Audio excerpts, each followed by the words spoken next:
Hi guys, how's it going? Welcome back to the Kiwi Lads channel. We are back for another match of the Six Nations, a competition that is well and truly heating up after the last result that we've just seen. But this game, Italy versus England, bit of an unpredictable one. Both sides are currently sitting on the 5 points. England just that little bit higher due to points differential, and neither of these sides now have a chance of winning the Six Nations.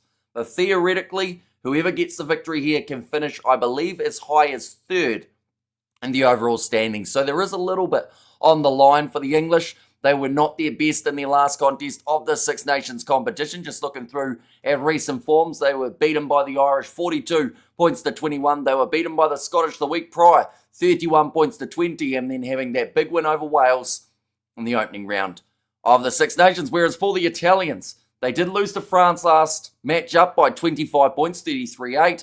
They did lose to Ireland by 7 points, 20 to 13, but they were able to get the victory over the Scottish in round number 1, and that game now has a real substantial impact on the Six Nations competition. As we know, France and Scotland both sitting at the top of the bunch with 16 points. Had the Scottish been able to win that game, table could look very different. But looking through at the starting lineup, starting with the Italians, it is Danilo Fischetti in the front row alongside Giacomo Nicotera and Simone Ferrari, I should say. Nicolo Canoni in the locking duo alongside Zabonin, Mikel Lamaro, the captain at 6, Zuliani at 7, and Lorenzo Canoni close out the 4-pack. As number 8, Alejandro Garbisi comes into the starting lineup. They have been going more so with Alejandro Fusco, but he will make his way off of the bench. Instead of starting with Polo Garbisi as the 10, Montiwani out on the left wing, Tommaso Manoncello and Juan Inacio Brex as the midfielders, with Lewis Liner and Lorenzo Pani. Big opportunity for him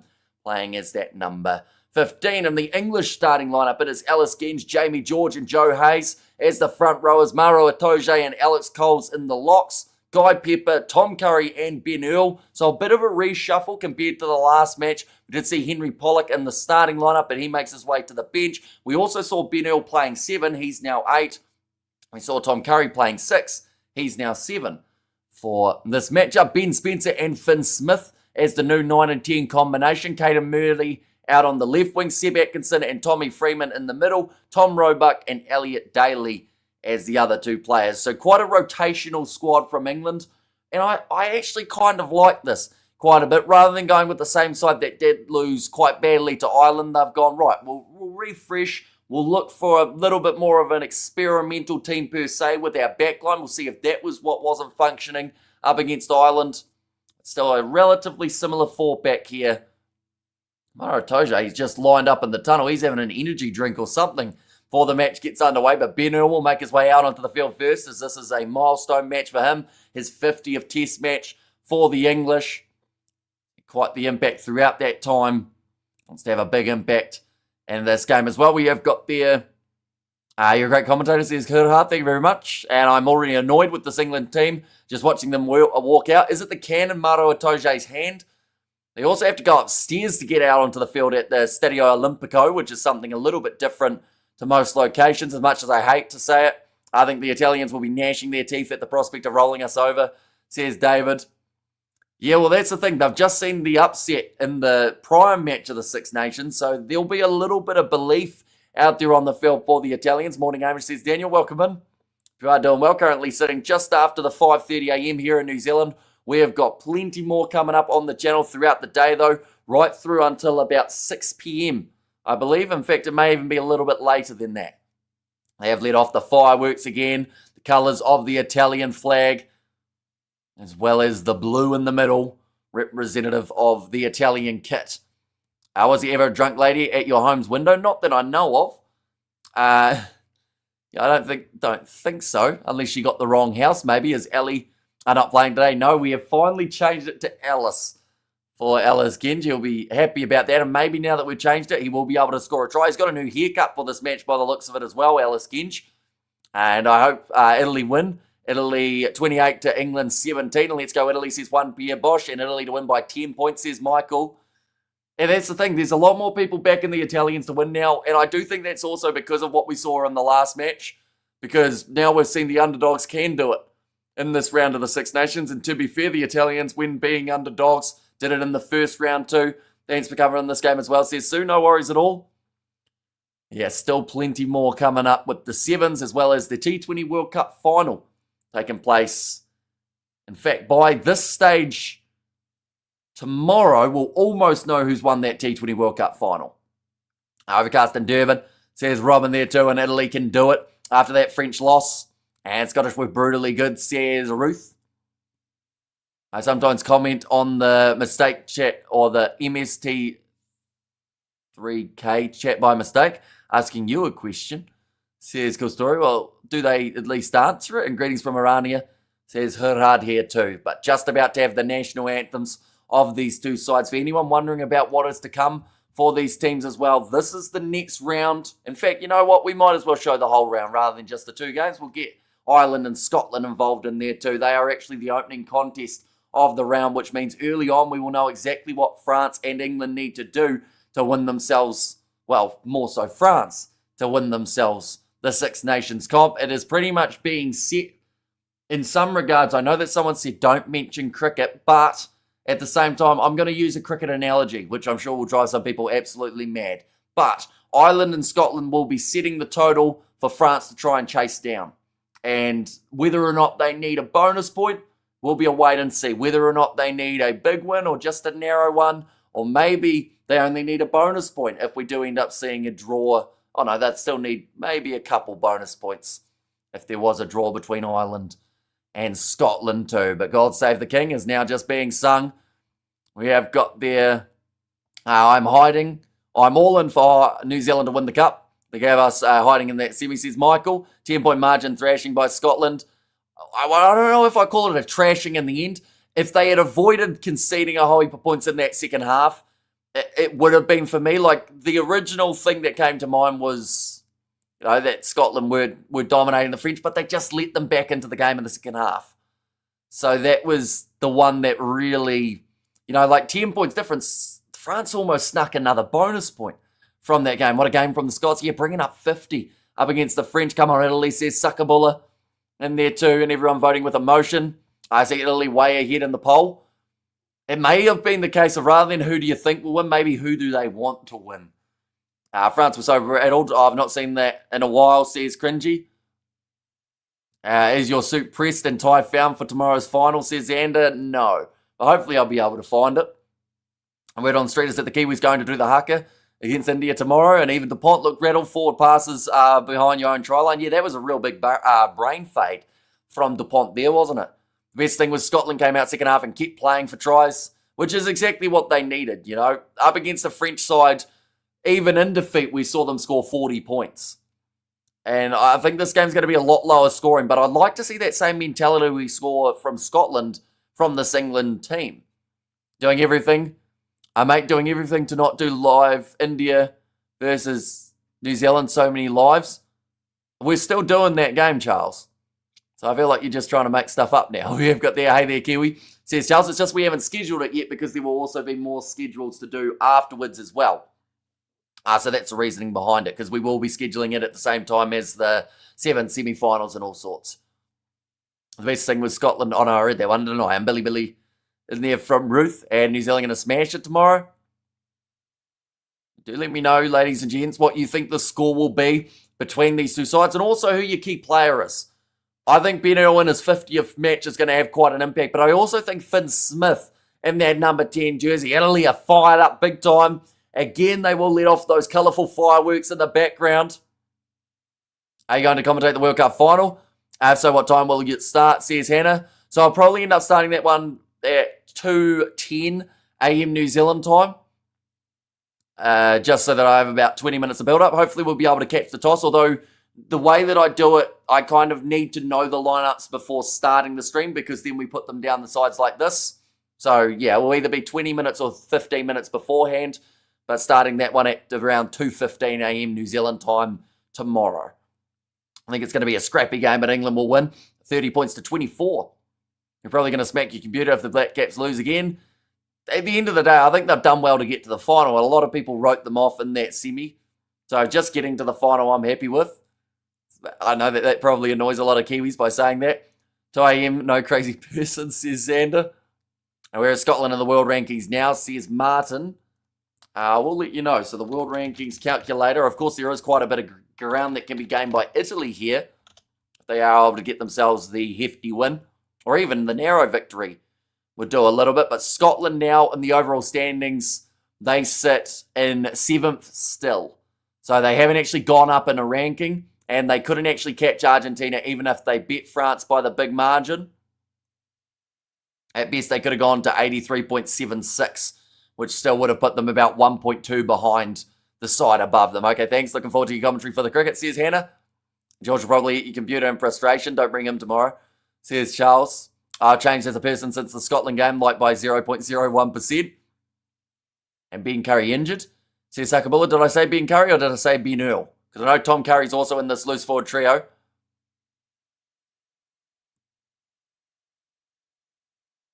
Oh, Nick Berry unable to be here for the refereeing team. So they've actually got a late change for refs in this matchup as well. Great commentary by Kiwi Lad. Sure will be a great game. Just about underway at the Stadio Olimpico.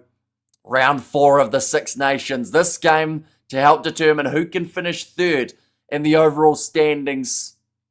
Maybe even 4th, depending on how the games go. But kicking this one off, Italy going from left to right.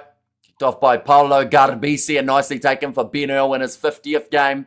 Berry has no loss, says David. But the weird thing is, didn't he referee a game over the weekend? He refereed Crusaders Blues.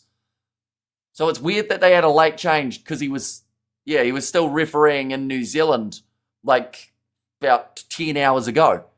Last month there was a drunk lady in my window saying it was my house. Then I told her it was not. She went home. This is so common in New Zealand. Is it? I've never had that happen. I always look forward to your commentary, says Hannah. Yeah, that World Cup final is going to be fun though.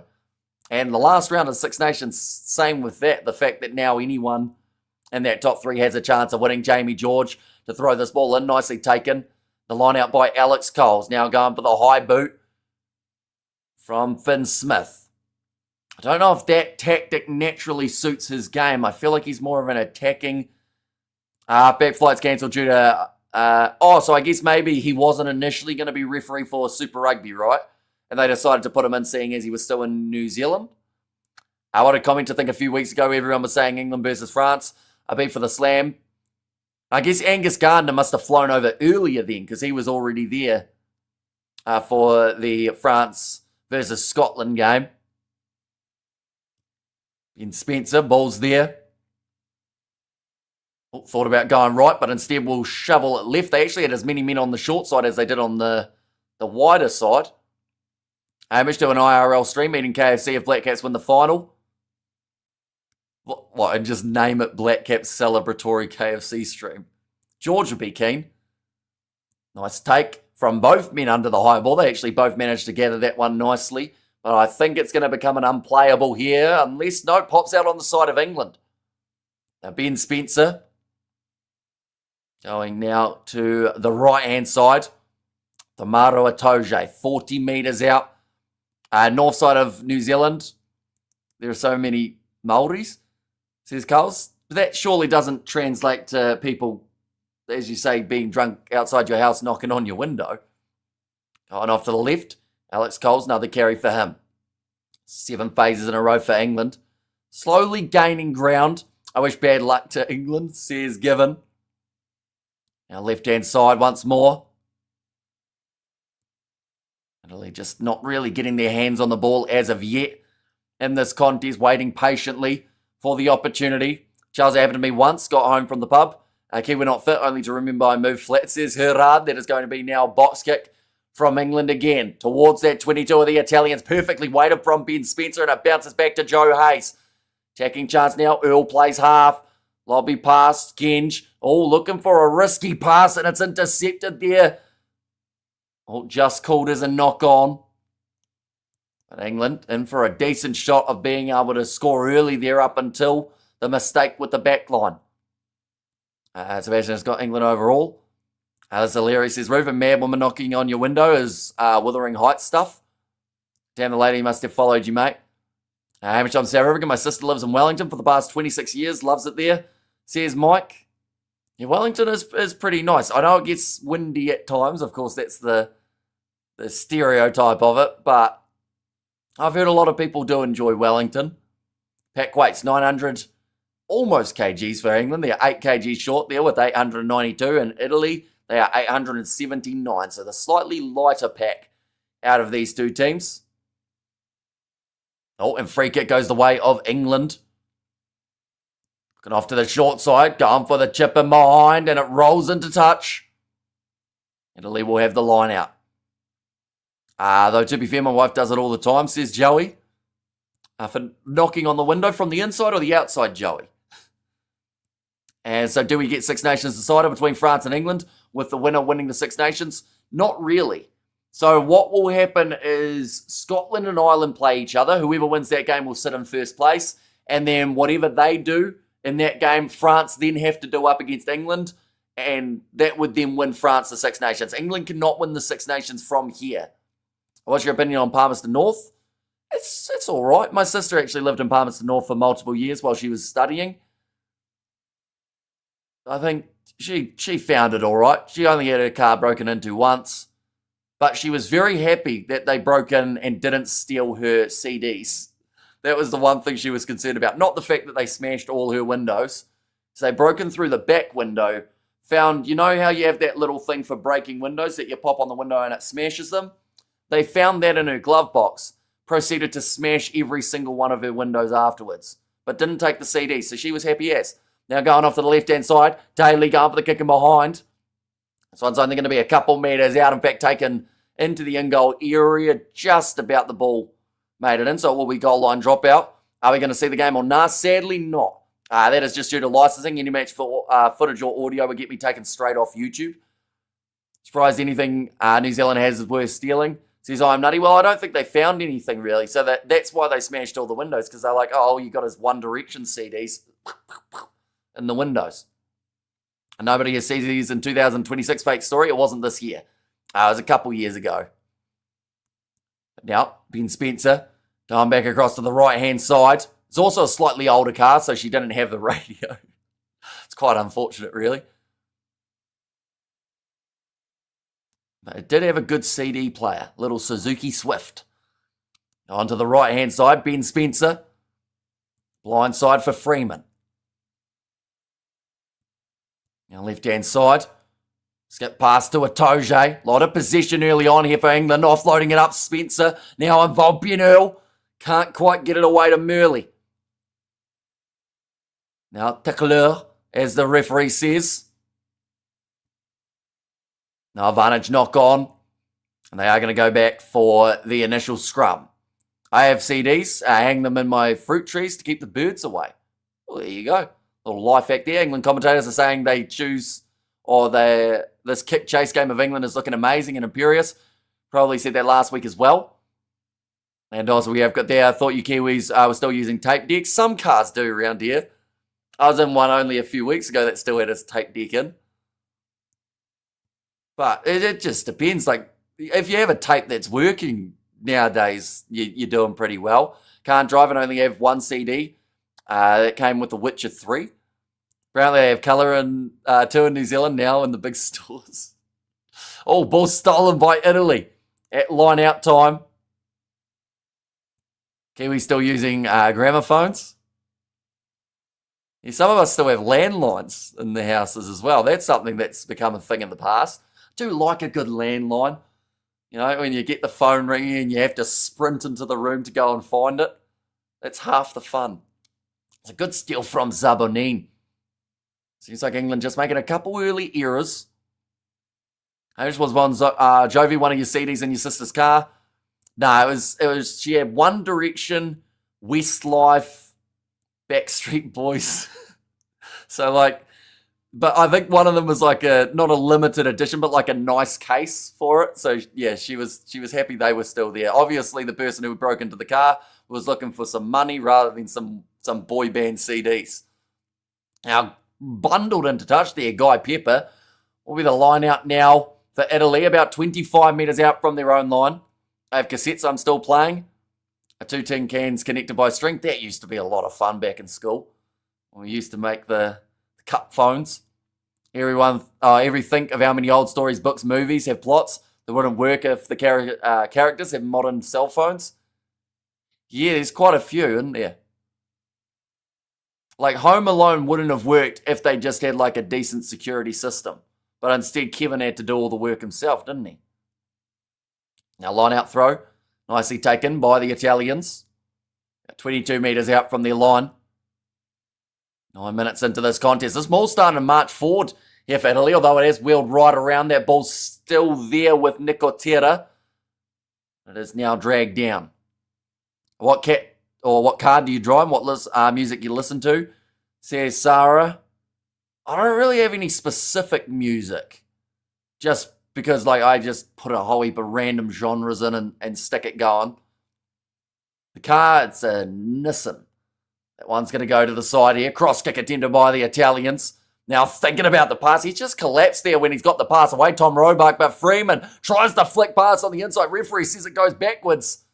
That one might be checked, although it doesn't need to be because Italy get in the breakdown and they manage to win the penalty.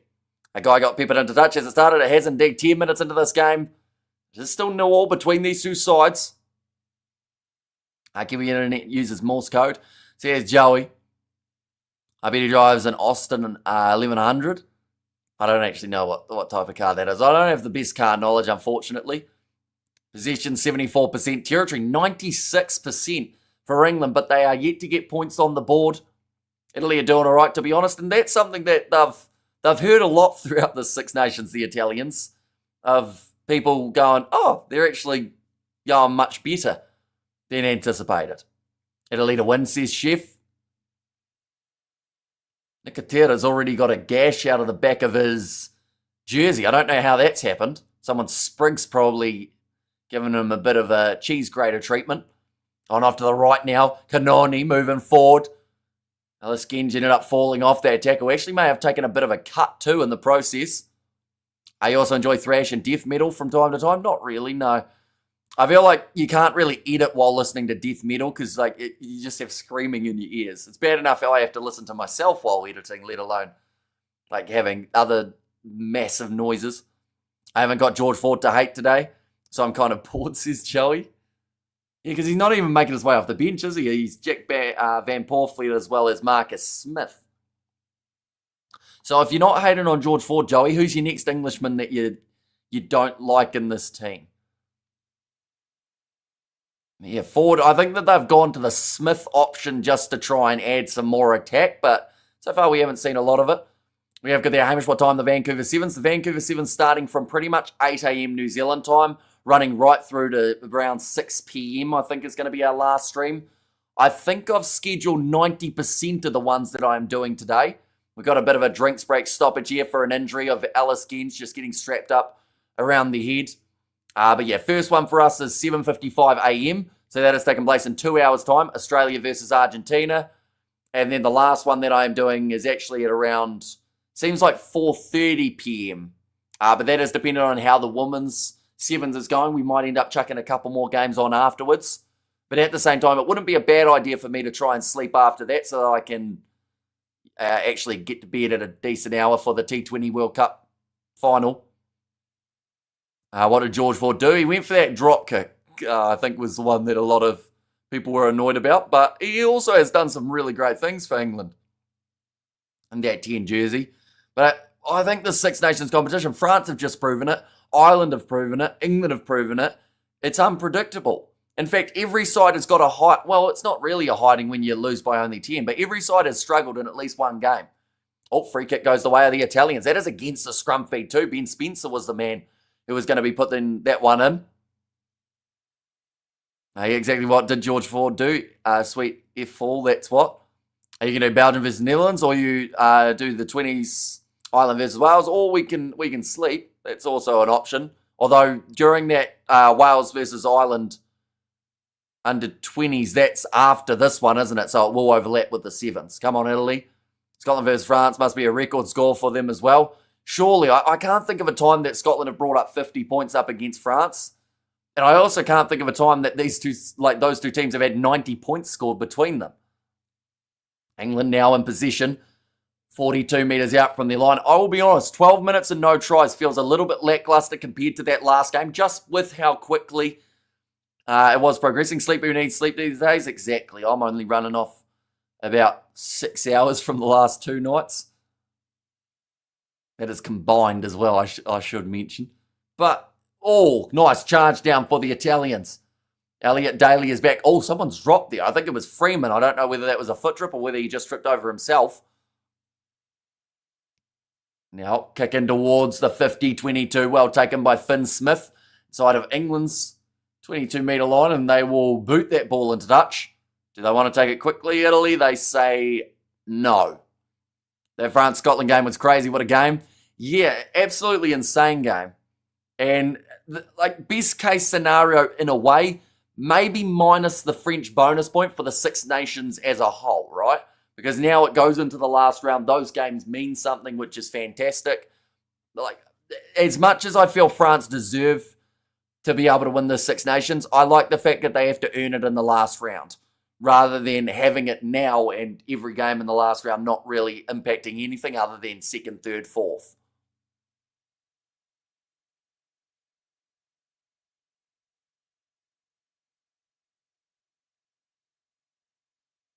Okay, Alice Genge has just said there to the referee, I want a gap in the scrum. I think they want to pre-engage personally. So just getting it in the referee's ear that Alice Genge feels like he is the one who's doing the right thing in the scrum. Time is now back on, though, after another quick stoppage. Still all to play for. Great stuff, says Inquisitor. And every team has struggled in at least one game. Scotland won 3 and lost the 4th by 2 points, says Hammock in there.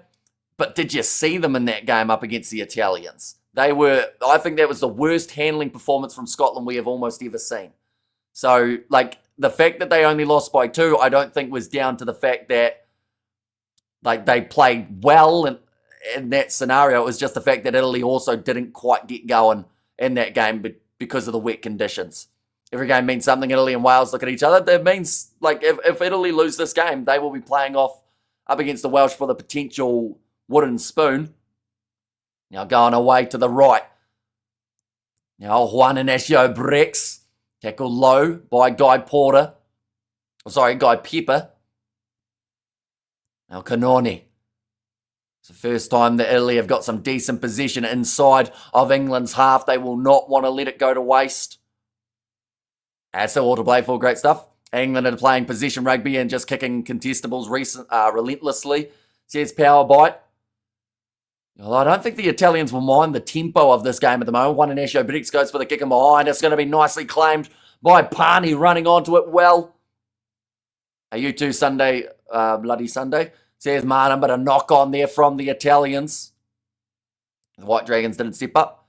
Bulldogs getting knotted up in the spaghetti, says Ruth. It is another scrum, so we will get to see that one straight in action. Looks like Maro Itoje is now down with an injury, and Tommy Freeman in the midfield is getting some attention on maybe that ankle. I mentioned how he looked like he tripped over or something. Maybe he actually rolled the ankle in the process. I'm flying down to visit my old sis for the Box versus AB's test later this year, hopefully, says Gerhard. Are there any tickets available still for those test matches, or have they all sold out by now? I'd assume that they're all sold out, right? Greetings, Hamish. Hoping for a good game today. I'm hoping England gets their head together. They'll lose, says Silver. Let's go England, says Hannah. Says Hannah. England love complaining to the ref, says South Kid. I think every side does, really. I think France were frustrated with the refereeing in the game up against Scotland. At one point, Ramos just chucked his hands up in the air as if to say, what have we done now? Go Italy, says Martin. Is this what Italy needs? Early injuries, says Reeves. I don't necessarily think it makes a huge difference for the Italians. What they need is a yellow card for England. That would help out massively. But injuries, England still have guys off the bench. And I don't think this game, with the tempo that they're playing at, is going to really gas these sides out too badly. But I guess a couple early subs would help out in a little bit, but not as much as a yellow or something like that would. Now, big scrum. England, they win the penalty this time. Ben Earl with that normal celebration of a scrum win. Fired up big time, the number 8. And 15 minutes and no tries yet. Last game had 3 tries by this point. And come on, Italy, says Mike. And Tabot not chatting with the ref probably didn't help. Says, I am nutty, and come on Italy, do this for World Rugby, says Stephen. And just to put it into perspective, ladies and gentlemen, in terms of this game, if the Italians were to win, oh no, never mind, not quite. They would be 0.05 short of the Fijians, although it would drop England to 6th in the world, and Argentina, without even playing games in the Six Nations, would go up to 5. If Italy somehow won by the 15 points, they would go up, it would be 16 points. They would go up to 8th in the world, drop Australia to 9th. Fiji would drop to 10th, but that is a lot less likely than just a narrow victory. PNL pushing the year again, bringing the plastic energy. Says powered by England, the only Six Nations team never to lose to Italy. Is that right? Well, at the moment, 16 minutes in, it is anyone's game for the taking. Come on, Italy. I'm proud to say I'm not a Swiftie, says Xander. You can hear the English crowd, even though we are in Italy for this game at the Stadio Olimpico. See Atkinson, he is playing as the second receiver role in their back line, although he hasn't received the ball a whole lot as of yet, as most of the time it has just been a kick. It has been coming for the English. Jamie George spins out a one challenge. Kanoni putting pressure on the breakdown, and Fischetti gets in there. It looks like it could be the clean steal. Yes, it is for the Italian loose head. Now away to the left.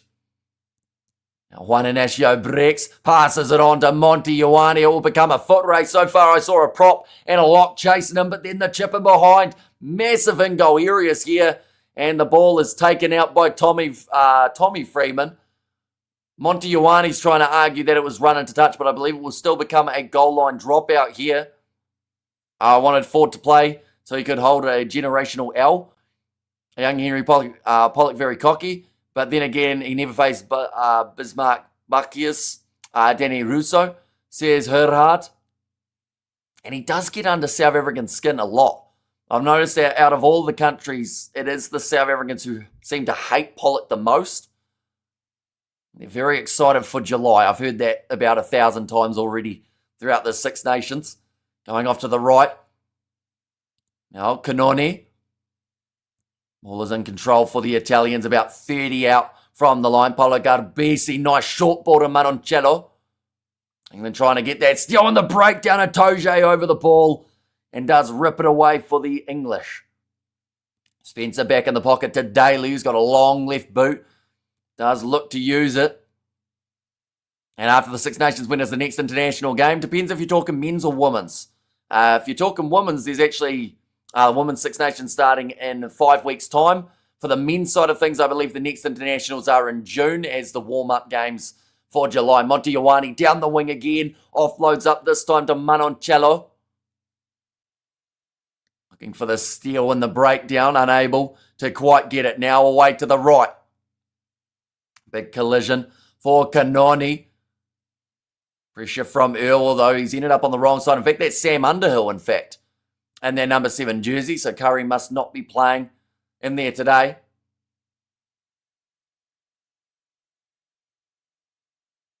Now off to the left. Under 20 World Cup as well, says I'm nutty. Yeah, that starts at some stage, doesn't it? I can't actually remember when it is, though. Now going for the kick of mine, Polo Gata BC. And, does find touch with it. It won't be a 50-22, but it will force the English back inside. South Africans hate everybody. Says Stephen, I'm South African. Some of us can be too much sometimes. Don't mind us, says Skips Botswana. Or Bantwana, I should say. And Buckies was a generational player. Can't fake being an enforcer. I'm South African and I like Henry Pollock. Says Martin. A line out here for England. We're 20 minutes through. And currently there has not been a single point scored between these two games. Or two sides, sorry. Ellis Genge has already suffered some sort of injury when it came to a cut on his forehead. Now Jamie George is dealing with a neck injury.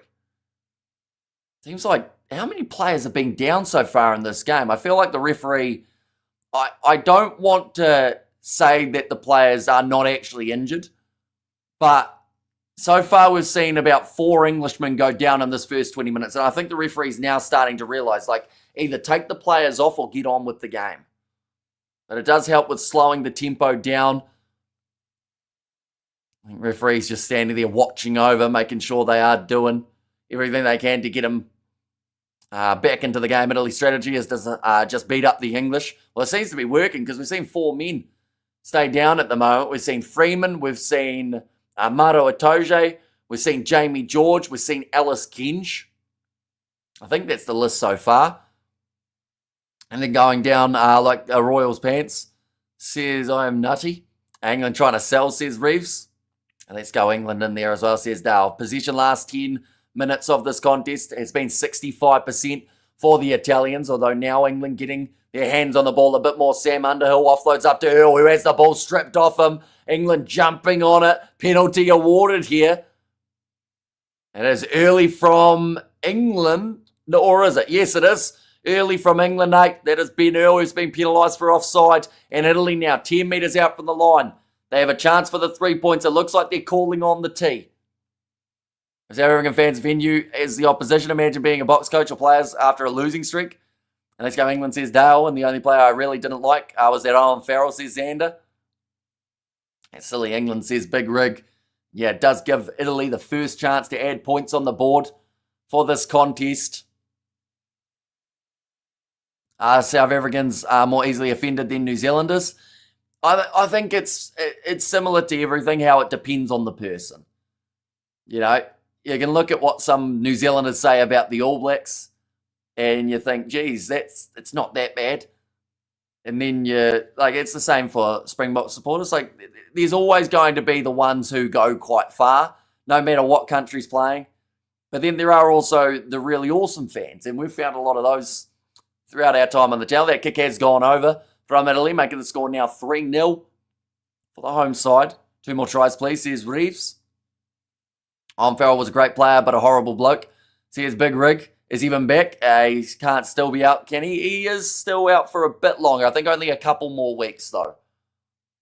I mean, put it this way. Did South Africa fire their coach because they lost 3 out of 12 games? Says Big Rig. Now, rolling this one back.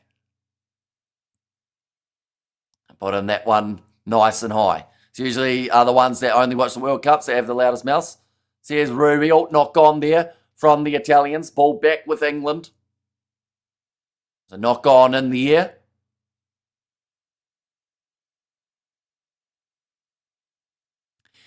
I don't want to say it again because I don't want to bring it up too much, but the game compared to the previous one, I think we were spoiled in the last match a little bit. This game's been a lot less eventful. There's been a couple crucial errors from both sides. It hasn't really cost anyone yet, just the 3 points against the English thus far. 1 pin in this game be the equivalent of 3 tries in Scotland versus France, says Joey. That's fair, Ruby. Good afternoon, Sir Hamish, says Darren. Welcome in. Hope you are doing well. Only plenty more coming up on the channel. We've still got the 7s going on all throughout the day. It is right through till about 5 p.m. England not scoring is still in Italy's favour. Says, I am nutty. Yeah. I mean, most of the time as an underdog, if your opposition... Oh, that's another knock on. And it's another scrum now. I do not watch the women's rugby, says Danielle. You see, we had a few people who didn't want to watch women's rugby at the start of the Women's World Cup, and then by the end of it, they were watching every single game of that competition. I think the next women's game is Fiji versus Australia, though, happening in 3 weeks. It is at 7:05 on Friday night, so it actually overlaps, sadly, with Super Rugby. I'll have a look and see who's actually playing in 3 weeks' time, though. That might be Easter weekend, almost. When is Easter? That's coming up, isn't it? 1 second, we have a look. Easter is the Fiji and Royal Crusaders weekend, I believe. So that must be 4 weeks' time. So Moana versus Highlanders, the Friday night fixture. That'll be a tricky one. I thought the Women's World Cup was great, says Mike. Yeah, there were some brilliant games throughout it. So do New Zealanders still think France is above them in the rankings after that, says Skip Bantwana. Well, I would say some would say yes, because we've got to remember like France, up till the stage of the Six Nations, have had a bonus point every single game. They dominated Ireland. They dominated Wales to a certain extent, and they beat Italy comfortably as well. So they had one bad game. Who hasn't had a bad game throughout the last 12 months? But they'll be back, and they have to fire back because they're up against England next week. Another penalty this time going the way of England at scrum time.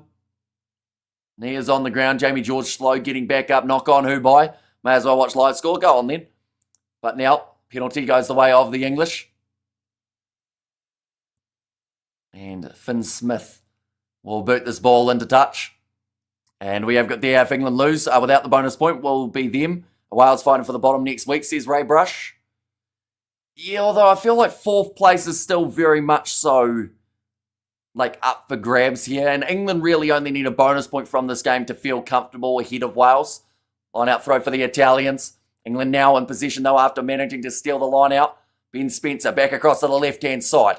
Finn Smith thought about passing but delays it. Gets tackled a little bit high from Juan Inacio Brex.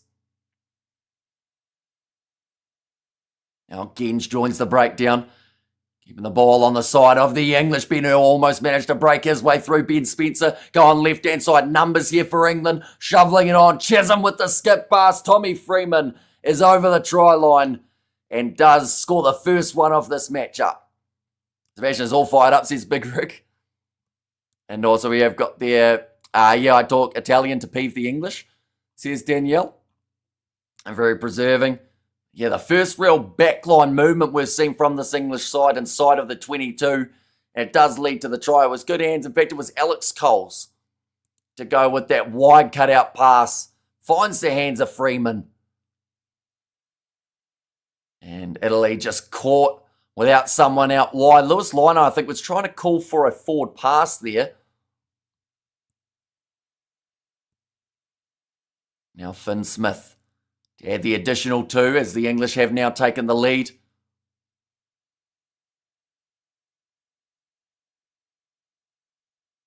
And strikes it. Ooh, it just drifted away at the last moment to the right, and it is unsuccessful off the tee for Finn Smith. Making the score 5 points to 3 between these two sides. And come on, Italy, says Inquisitor. We're better at rugby, but Italy is definitely better at food, I say as a Brit. And Italy has never beaten England. That is what someone said, which is quite hard to believe, isn't it? Definitely with how well this Italian side have gone as of late. I think they've had a couple close games up against them.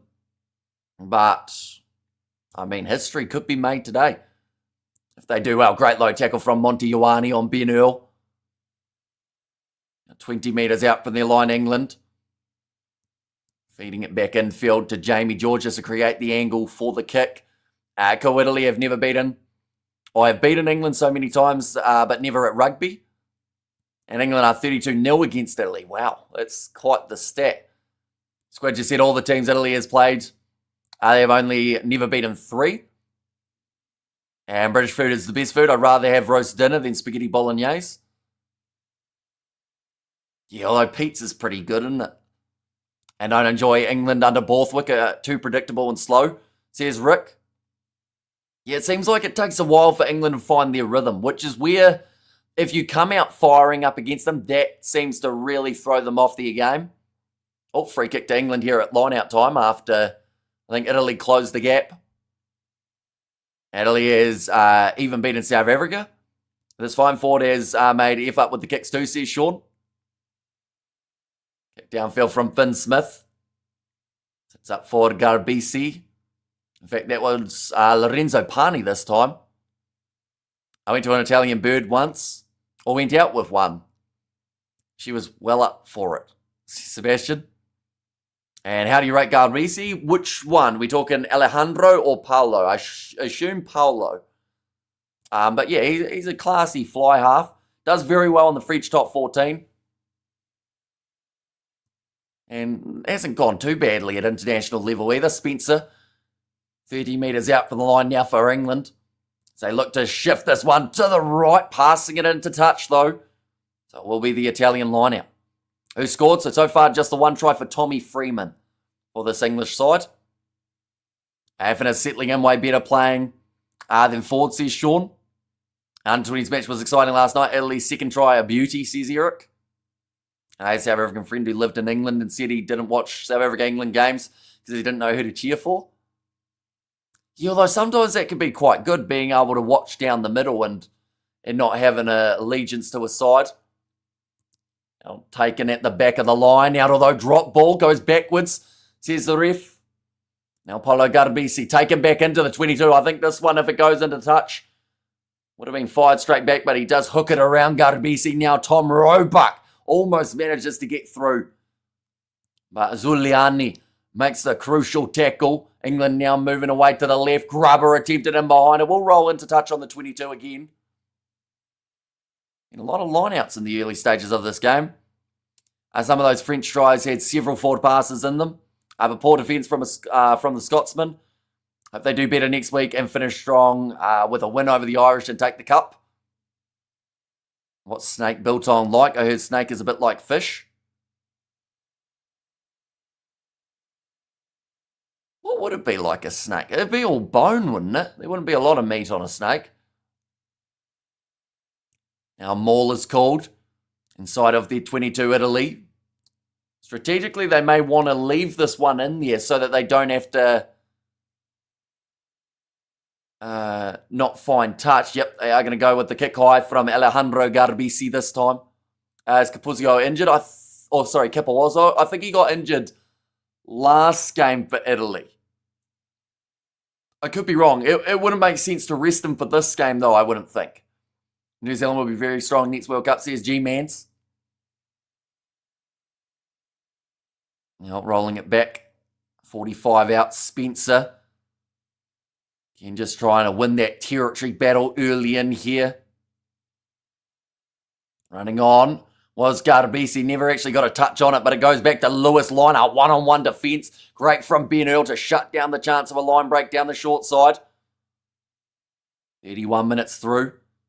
9 minutes until that halftime break. Canoni, this time being Lorenzo. A snake would be gross. Nothing like Biltong, says Devon. Now close to the sideline. It's gone out on the full. Mistake from Alejandro Garbisi there. And another attack coming the way of England. I was a ref fair in the game, Scotland versus France, from a neutral spectator. Some didn't like some of the calls he made. I would say from a neutral perspective, he was very harsh on France.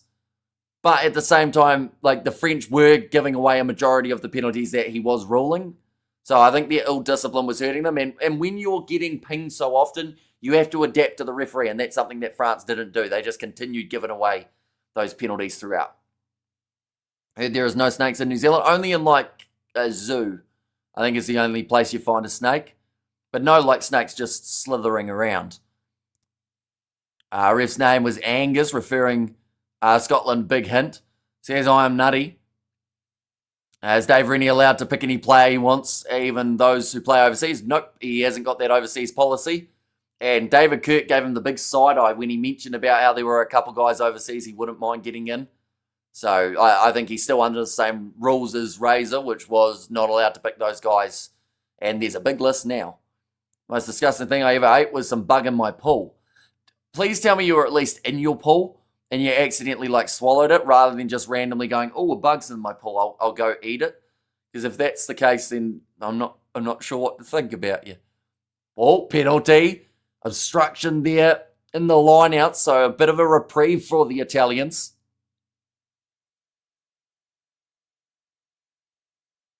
$5,000 fine for bringing a rat to Alberta. Nice. Nasty spiders, though, as far as I've read. Or spiders aren't too bad. The whitetails are the ones you got to keep an eye on because they get a bit aggressive. They'll bite you. There's one of them in my room the other day. And it was like 2 a.m. and I was trying to catch it in a glass to put it outside. But also it was very tricky because I was trying to stay as silent as possible so that I didn't wake up everyone in the house. Going off to the left-hand side. Italy, halfway now. They can score before the halftime break and lead at halftime. It would be pretty massive for them. Now off to the right. Big shot on Lorenzo Canoni by Itoje. Garbisi uses quickly. Away to Lewis Liner, long way off his wing, tries to spin out of the challenger Roebuck, although on the ball there for a second for Jamie George. And Italy have a good Aussie playing for them. Ain't fair in my opinion, says Sebastian. New life goal, mailing rats to random addresses in Alberta. It'd be a tough gig though, wouldn't it? Surely they'd realise it's a rat. Oh, that's a big shot. Monte Ioane now pops the ball up to Juan Ignacio Brex. Alessandro, not Alejandro, says number 26. So we'll try my best not to call him by the wrong one. That's a massive run there for Monticello. Up the middle, they won't catch him. And Italy score the try. I thought it would take a couple more minutes, to be fair, when I mentioned about them leading at half-time, but they have gone in. Just a massive gap in the English defence. I just said there that the Italians have slapped England in the mouth. Oh dear, says Big Rig. We're going to see it there. Massive shot on Garbisi. Out to Ioane initially, and then it was just this next pass from Alessandro Garbisi. Fed it to Monticello, who just runs it in to score the try.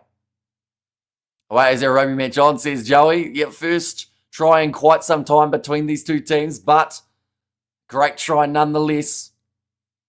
And Italia, says Danielle. And let's go, says Inquisitor. And what a try from Mike there too. Now that one's gone over. Let's now make the score 10 points to 5 in favour of the Italians. This is still one of those games that could easily go to either direction. And Gutted, says Sebastian. Can I just say how much I dislike this England team? I think they're all that in a bag of chips. Oh, I wouldn't mind a bag of chips. It's currently 6:20 a.m, so I feel like it's a bit early to have one though, isn't it? Nicely taken by Lorenzo Canoni, just outside of the 22 now for the Italians. To make sure that they don't end up with a counter-attack from England and concede straight away. Today is the day, Italy. Keep the foot on the gas. It would be quite the statement for the Italians if this was the first ever side to beat the English. And they're currently doing all right after 35 minutes. Loose ball. Monte Ioane, it was knocked on by him. Ball now in possession of, I believe that was Guy Pepper. Spencer. Way to the left-hand side. Sam Underhill. Got to start in this contest. He's had a bleeding year already. Elliot Daly looking for the kick in behind. Again, England playing territory. Are they going to attack at any stage throughout this game, I wonder? This is great news, says Sven.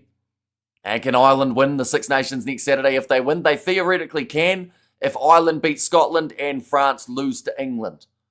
How you doing? I just joined you. How's this game? Been so far on my days. That Scotland game was flames. This game's been a bit more of a slow builder, per se. But I feel like the second half's really going to heat up between these teams. Now, Nicotera with another line out. No, free kick goes the way of Italy. And that is for closing the gap. The same thing that Italy got pinged for about 5 minutes ago. And Forza Regazzi says number 26. Now 3 minutes left in the first half. It looks like Paolo Garbisi will just kick this one as far down. Oh, he almost got a charge down. England with Murley. That's his first touch, I want to say. And he's tackled by Lewis Liner round the halfway line. Italy tried to turn it into a rolling maul, but got told to release. Now Ben Earl, good run from him in his 50th test. Now away to the left-hand side, or in fact, no, now shifting right. Seb Atkinson. One of the few touches he has had throughout this first 40. Are you doing the 3 matches next weekend? I am planning to. It's going to be a hectic weekend, though, with the amount of games that are taking place. Now low tackle on Earl.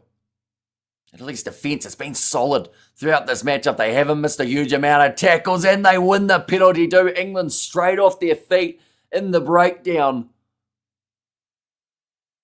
And now Italy may be the side that have the last chance before the second half. It is Finn Smith who's been penalised. Oh no, now they're showing Guy Pepper, in fact. Stop talking food, I'm getting peckish. Says Danielle. I'm 50% Scottish and 50% French. And minus 100% English. However, if Scotland beat Ireland, I'm quietly or I'll quietly be rooting for England. Yeah, I don't think there'll be too many who publicly announce that they're going for England in that game up against the French, even though, like, that is the only way that France don't win the Six Nations. And it would mean that whoever wins Ireland versus Scotland do get themselves the title. Hamish, you think the English are the type of players who would revert to hashtag ball squeezing when they are behind to the lesser nation? No, they aren't Jan-Hendrik Wessels. I don't think anyone else has been pulled for squeezing testicles other than Hendrik Wessels lately, have they? I know that there's been a couple players done for biting, but not a lot of not biting the testicles, though, we should clarify. We're going to use this one to the right-hand side, although there is an Italian player down. He is back up now, though. It is the captain, Lamaro. If England lose this, then I'll eat my hat and briefcase. Spencer being put under pressure. 60 seconds remaining. Hi, Hamish, says Ed. Welcome in. Rolling this one back, Spencer. Again, it's the box kick. I don't know if... Like, what is the tactic? Knock on from England here. I'm trying to work it out. Why are they kicking the ball away so much when more than 50% of the time they aren't getting the ball back? Like, I get the territory aspect, but surely if you go in territory, you're not bothering... Ow, that's a hard landing at line-out time as well for Lamaro. No wonder he stayed down. And really hard on the back and the upper... on a spine region. Hello from Bruns. I don't understand a single word, but I like the way you talk, says Jean-Marie. Well, it is greatly appreciated you being here nonetheless. Borthwick must be pulling his hair out. Well, it's obviously a tactic, though, that England are trying to use. But I don't understand it yet. Maybe it's some sort of thing that I've noticed in the way that Italy play, that there's some sort of like tactic in there, but I don't know. Italy, though, to feed this scrum in, 40 metres out from their own line. I think they'll be more than happy to just put this ball into touch, although, in fact, it looks like they're going to go aggressive here. Lorenzo Canoni breaking the line. He has knocked it on. England now get the last attacking chance of the half. This might be a mistake from Italy, trying to go for that last play. 35 metres out. Tom Roebuck up the middle, tackled on the 22. Italy looking for the ball in the breakdown for Fischietti. He's already 1-1. Now going across, Elliot Daly goes to Pepper. So it's Lewis Linar on his backside. Maro Toje almost fumbled that ball. Just hung on to it. That was a bold statement, says Mark. Minus Alex Mitchell, we are struggling. No, ball's loose. Italy jumping on it here. Lost now, not able to get the steal. Freeman hits it up once more. Canoni, that leg strength. Oh, to get the hands off the ball for Giacomo Nicotera. Spencer, back to the left. Cross kick here. Finn Smith spots Roebuck out wide. Goes to him. Steps inwards. England score. That is terrible for Italy. After doing all the hard work, all they had to do was kick that one into touch. But they decided to go attacking, drop the ball. And England certainly did not at the end of that one. It's pronounced Fischetti. And also we have got there. Come on, England. Says Ed there. But now, the last minute try of the first half. It really looks like England in disguise. Just that, yeah, nice flick pass out the back. But Roebuck's been more involved in the last little while. It was also well spotted by Finn Smith. There's a medic running on the field as well, midway through that cross kick. I'll leave the mannequin alone, mate. And also, well, England come bouncing forward, and South Africa, our players... we carded for eye gouging, headbutting and ball grabbing. We win by any means, says Xander. Come on, Italy, make the world smile, although that try will certainly not put a smile on the Italian faces. The kick is over too, so they go into halftime, losing by the 2 points, but still plenty more that can happen throughout this contest as well. Italy came running hot, says Reeves, and have it, says Eric. And Medics earning their paycheck this game. There's been a lot making their way on and off. I think there's only about 2 or 3 players in the 4-pack for England that haven't had medical attention so far in the first 40. 12 points to 10, losing at 2 at halftime is still a good result for Italy. It is, but it isn't. I feel like it is because it's still a close game. It isn't because they had the opportunity to just go into halftime with the lead by 5 points. Can you synchronize the scoreboard in the chat? It's not nice to hear before Hamish gives the commentary. Says Danielle. Wait, can you synchronize the scoreboard in the chat? I think the scoreboard, it automatically updates itself, so I can't actually help that. It's just determined on whenever people message about the tries. Has Italy ever beaten England before? They have not. Someone mentioned earlier on 32-0 in terms of the odds, or at least the head-to-head results. That's why Finn Smith should play at 10, yet it's team effort, says Sean. Scoreboard is wild. Sometimes it's way ahead of Hamish and sometimes way behind. Yeah, it just seems to depend on the game, doesn't it? Game on here, folks. Says JD there as well. What are those? Cheesy bites.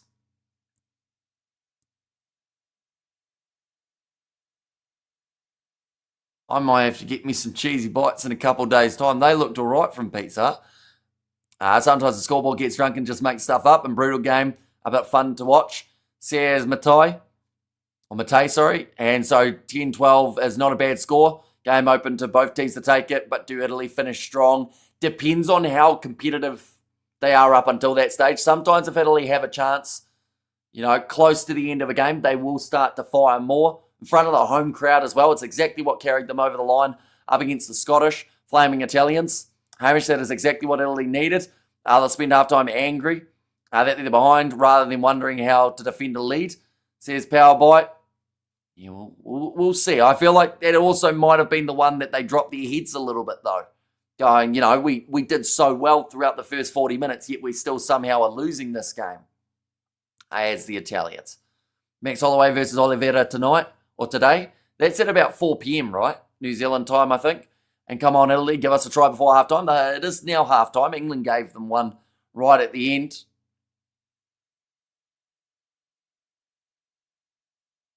And we over there probably been asked this. What did you think about Scotland showing up the French? It was quite the eventful game, that one. And Scotland played an extremely attacking style of rugby and just seemed to be going from the very first whistle. France, they came back into it a little bit, which is something that Scotland will have to be very careful about in their game up against Ireland, because it's a trend that we've noticed for a while for the Scottish team, how sometimes late in a game they can just concede. But France will be more than happy to walk away from that game with a bonus point, because now all they have to do is do better than what the Irish do up against Scotland or Scotland do up against Ireland, vice versa. They just have to one-up them a little bit. I've probably been asked this. What did you think about... Oh, no, I read that one, didn't I? They got one more try before halftime, says Big Rig. And need one more, says Martin, who's winning the European second-tier Six Nations. No idea. I haven't even watched the game. But currently, Six Nations, in terms of the main Six Nations comp, it is anyone's game for the taking in that top 3. Too many pies and not enough treadmill. Says Big Rig, for both Scotland and Wales seem to run out of gas at 60 minutes. And Scotland did kind of make a comeback from all the games. Especially against the French one. One of the best teams is kind of crazy, says Sonny. Yeah, the fact that they brought up 50 points was pretty insane to start with. Belgium versus Netherlands on next, says I'm Nutty. And we have got their Calypso a la Parmesan, says Ruth.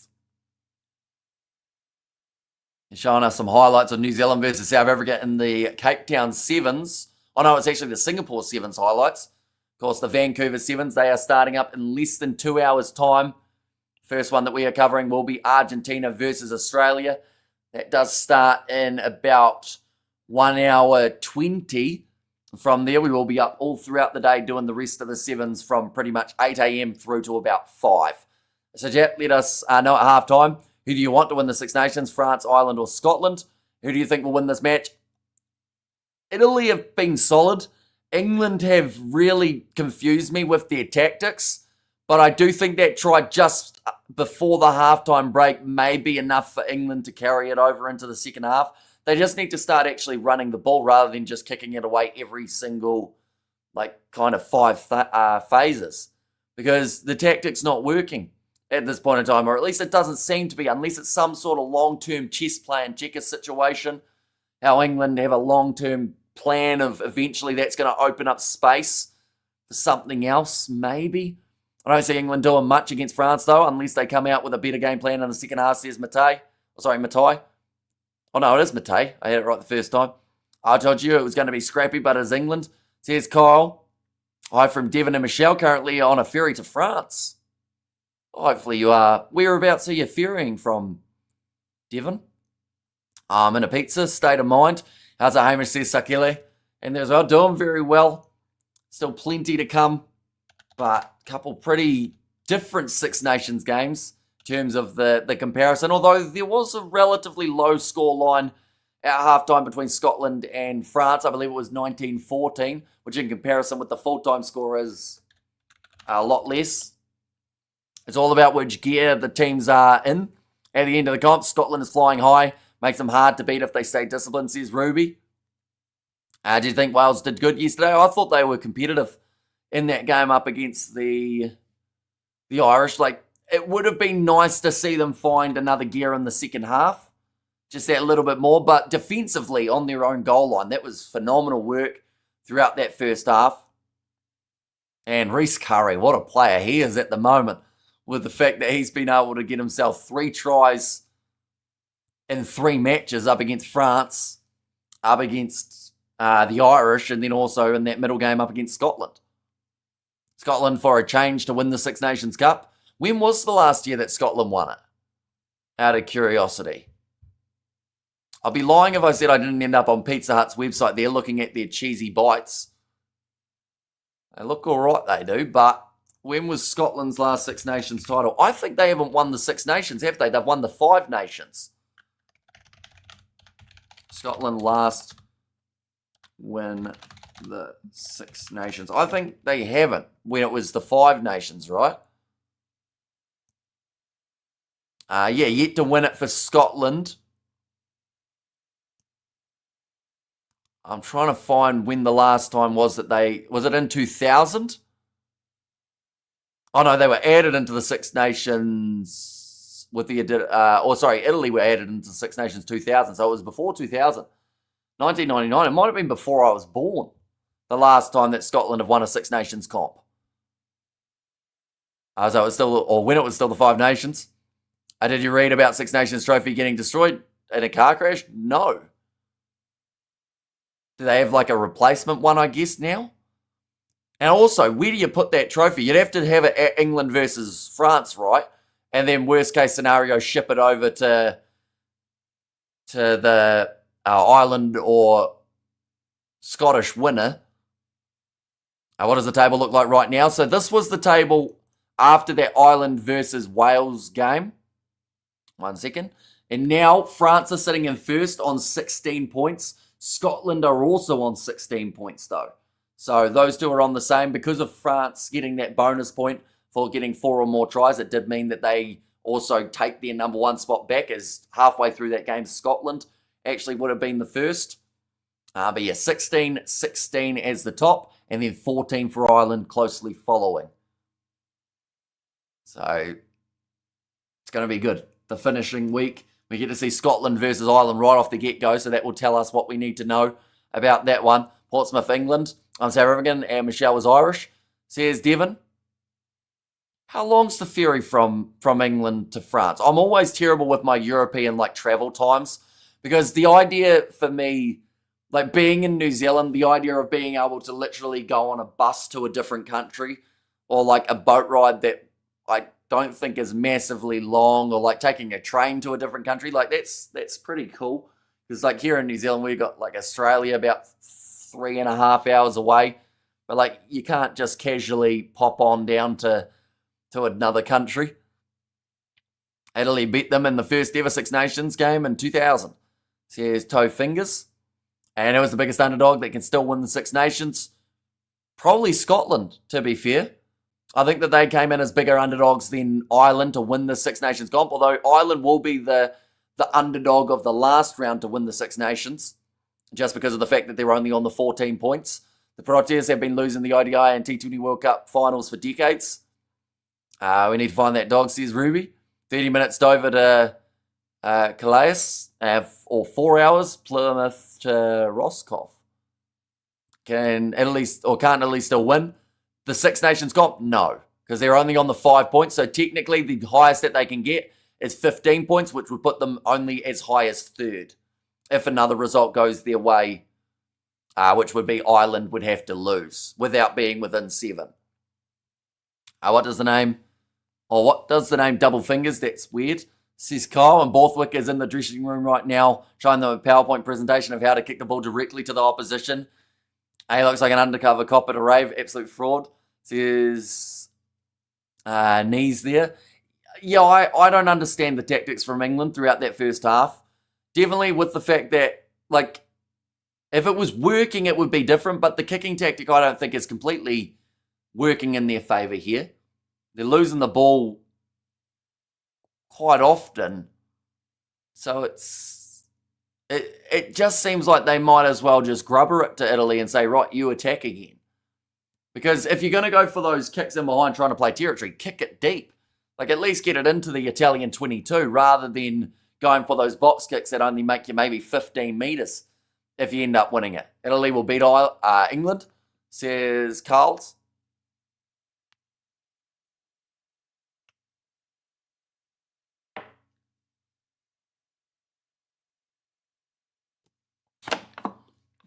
This ferry is 6 hours long, says Devons. Well, hopefully it's a nice flat day and it's not going to be too choppy.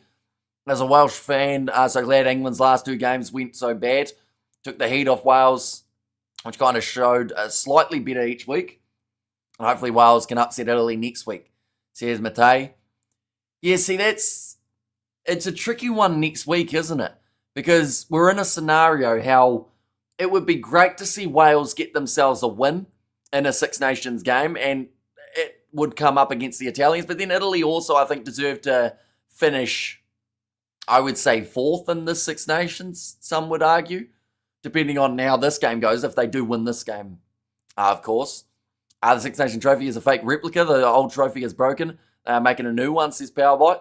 Oh, well, that probably works not too badly. They'd probably have a few replicas, wouldn't they? Second half is probably only about 2 minutes away. Italy are still in this game, lads. It's not over yet. Says Big Rig. I only watch England when they play the ABs, and they usually always resort to kicking, says Reeves. Yeah, although throughout that last World Cup, New Zealand and England were actually the 2 sides with the most kicks per game. So the Kiwis were falling into that type of style as well. Do you know it, Mr. Kiwi Sir? Do I know what? I wanted to ask this earlier. I have Fiordland National Park on my bucket list to visit. Have you been there?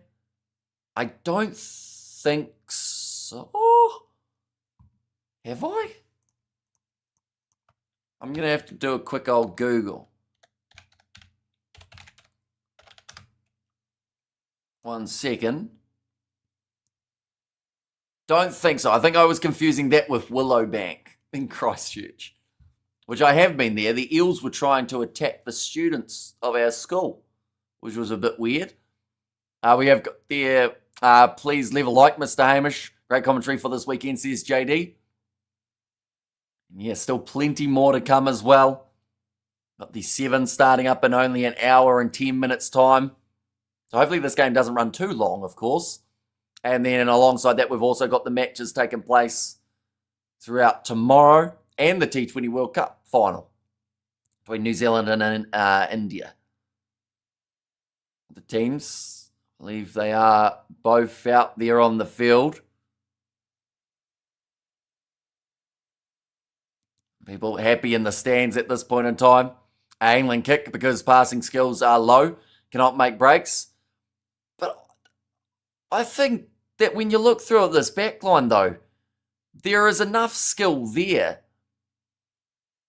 You know, like, it probably, you could argue, the mistakes that they're making is down to the fact that they just don't know when a backline's going to happen because it doesn't happen that often. So they probably get halfway caught off guard when they're actually willing to throw it around. But this English side, they can have some pretty silky skills, but they just need to back themselves. And I don't think it benefits them going deep into this game being so close. Stadium lighting set to mess up epileptics. Says Matei, and also come on England, don't bungle this. Is that the word, bungle? I've never heard that word, I don't think. And High says Big that was Big Rig to Annie. Second half about to get underway. 2 points separating these two sides. I'm glad Scotland won, says Annie.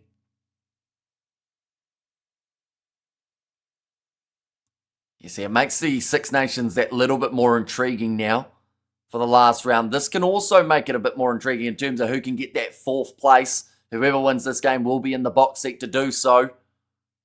Finn Smith now ready to kick this one off.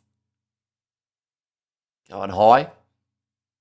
And trying to go with a short kick. It is not quite retained. Instead, Zabonin does nicely when getting thrown up in the air. Plans it for the Italians. We get a box kick 13 seconds into this half. And glad Scotland won. And a verb, carry out a task clumsily or incompetently. Well, there you go, right halfway line. England, looks like for now they are going to be using their forwards. Please don't box kick. They're box kicking. It just seems like a waste. Although, to be fair, that time Roebuck has at least taken the catch. So that's helped them make 10 metres that they've just lost by passing it back to where they just kicked it from. Awkward bouncing ball there for Pani. Put himself under pressure here. 5 metres out from his own line. And now looking for the steal and the breakdown advantage and penalty to England. See, that was a better kick. They went for the grubber rather than the up and under. It was an awkward bouncing one. Pani had all sorts of troubles trying to regather it. And then from there, the work and the breakdown, the pressure. I never understood the just kick it away strategy. Says Big Ricky, you've at least got to try and make it a little bit more difficult. And, you know, those low attacking grubbers can do just that. Oh, quick tap taken by Spencer. It looks like that was a dumb move from England there. They've thrown the ball at the line. I think they're going to check this one. It seemed like Ellis Genge. Can you check that, please? Can you check that, please? Is what Maro Toje is begging to the referee. Genge thinks he scored it, but I think he maybe... Oh no, they're not going to check this by the looks of it. The referee's just get it's a clear knock on. Hearing a lot of swearing coming from the English boys in the forward back as well now. If you can go for the 50-22, that makes sense, but box kicks need a good chase, says Matei. Yeah, just drops at Ellis Genge. It wasn't the time to go for it. I think they were about to drive over had he not rushed the decision. Potty Mouth says Xander.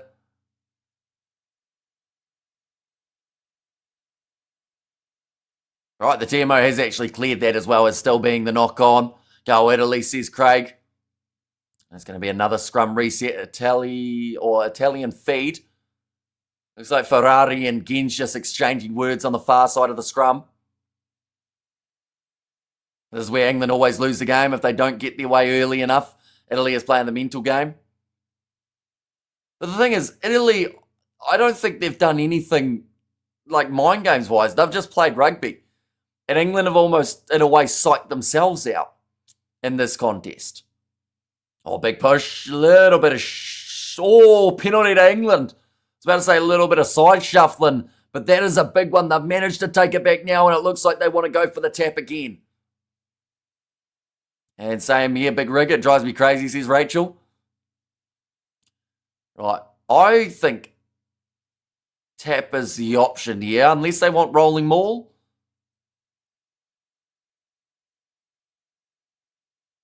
Okay, 3 points is the one that England are going to go for here. They back their attack that much.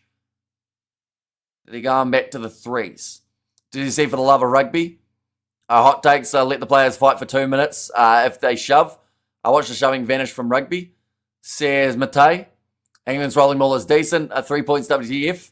Let's see, Italy is still in it, says Inquisitor. Finn Smith, he's got to make sure he gets this one over now because it was probably a pretty decent attacking opportunity, whether it was scrum, tap, or line out. Smith just like to take those few extra seconds off the tee as well, and does make the most of it. Kicks it over. That was crucial. They do that in hockey, don't they? They just let the players fight sometimes to curb cheering and cheap shots. Says Big Rig. Now 15-10, 45 minutes down. And just saying that England were doing it to immediately move the scoreboard on. Where in the park is it? Says Darryl, is in like the kick. The kick, it was a relatively simple one because they were only 5 meters out from the line, so he took it back to around 22. 3 points is a wild call when you're up. You're only up by 2. Makes them seem nervous, says Big Rig. Yeah, you could almost say it's like you're desperate for points. You know, in a game where England should be in firm control but just haven't quite been able to. Whereas forward, he is out for this game. They've got Finn Smith at 10 and then Marcus Smith as a replacement off the bench. Italy throw it to the back of the line out. Bit of a juggle from Juan Inacio Brex. But still there for Italy, 30 metres out. Now Garbisi looking for the little chip in behind and well marked there by Ben Earl. I don't think the referee heard his mark. He called the mark. The players are saying he shouted mark. Referee's ignoring it, and now the ball's on the ground. And they are not happy now, England. You actually saw the hand go up from Ben Earl for the mark as well in that scenario. So, will not make the English that happy. No, looks like, they haven't got a halfback. Ben Spencer had to dig around for that ball. If you are good at fighting, encourages you to take cheap shots, says J6. Yeah, you kind of end up with like the goon situation in hockey, wouldn't you? How you get specialist scrappers in your side. Maro Itoje, the steal and the breakdown. Spencer, back across to the right. Smith kicks it in behind. This is at least a decent strike of the ball because it's a 50-22 attempt there from England. Pani will fire back with a kick of his own. And poor show by the ref and linesman. Says Big Rig. And down the middle. No mark called by Pani. Does get it out. Is Apple sponsoring rugby coaches? All their comps are Apples? Or all their comms are Apples? I think it's just the ones that they all end up using, really. And who's the referee? Referee is the man whose name I always forget. It's not Pierre Brosset. It is the other Frenchman, whose name doesn't come to mind at the moment. If the game opens up, it's free pizza for everyone. And how is it so close? Because England don't want the ball. As the plain and simple reasoning. They have kicked the ball away more times than not here. Looks like there's an injury and back play for England yet again. Someone in the back line. And Ben Spencer, guess what we're doing here? Another box kick for the English, going up with it. Chasing after it, Roebuck. He is the only man who seems to be able to win the ball for the English, but the ball will bounce back onto the side of the Italians. Just a little knock on, though. What's your score prediction-wise?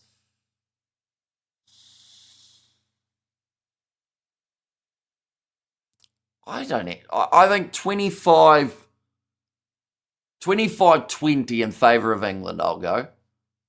I think we've got one more try in both of these sides, but I don't really know. Ioanni's confused about why it's a knock-on, but it was going to be a knock-on against Italy further down the field anyway, after that ball was in the process of being regathered. Low 20s each, says I'm nutty. This game is very low standard for the Six Nations match. I think it's just both sides are maybe preserving energy. I don't really know. I feel like it's going to be a hectic last 20, but for now we're just in that wait-and-see stage. England need 2 tries for a bonus point, says Big Rig. I don't think England are chasing a bonus point with the fact that they took those 3 points before. And gutless way to play the game, I can't stand. This win at all costs garbage kicking game, says Rachel. Yeah, the fact that it hasn't always worked for England, though, too, is probably the frustrating one. A penalty goes against the English front row, and they win themselves the penalty now. And this whole tournament is a feel-good for the Northern Hemisphere. Well, it is one of the best competitions all around the place. And this year, it's been so competitive. And France were winning every single game with a bonus point. And then losing their last game to Scotland now creates an opportunity for anyone in that top three to win the comp. So those games in the last round, they're certainly going to matter. This is an old homage in England, or adage in England. When in doubt, kick it out. I'm disappointed about last night. The Blues, though, were the better team, but I think Crusaders need to go back to the drawing board, start improving. It's our right since we invented the game, says Inquisitor.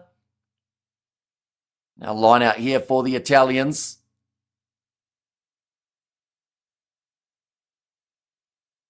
Okay, Alice Genge is currently arguing with the referee as Zabonin makes his way off the field. And Italy just need 2 unanswers converted. So what's the difference for Six Nations prep versus Rugby World Cup prep? Time of the year, etc. Time together, says I am nutty. So the northern sides normally only get 1 or 2 warm-up games for the World Cup, whereas normally the southern sides have that whole rugby championship. It's normally shortened, though, so they normally only have the 3 games, but probably 1 less game for the Six Nations sides, just with the time of the year that it does take place. And Italy, the head coach is former Puma. And also we got there 23-18 as the score prediction. Oh, loose ball picked up by England and Ben Spencer, but running it straight into touch. It will be another Italian line out. Argentina versus Italy would be a pretty tasty game, you agree? It would be. I think did it happen last year in the November internationals? Those 2 sides played maybe from memory. Okay, his heel was in touch there, Mononcello, so it might actually be a line out for Sir, he ran out. Sir, he ran out. You need to check that, is what Alice Genge. Oh, no, it was a Toje who has just said it to the ref. Oh, no, they didn't play in November. My apologies. Did they play in July? No, that was South Africa. When was the last time they played? 2024, in fact. 50 points to 18 in favour of Argentina. I think that game will be a lot closer now with how Italy have been playing. Definitely if it's up north. Toje missing the tackle. Now Zuliani moves forward that little bit more. Canoni, a couple options to his right, doesn't get to use them. Six Nations has been awesome. With Dave Rennie on board, the greatest rivalry is game on. Your thoughts, Hamish?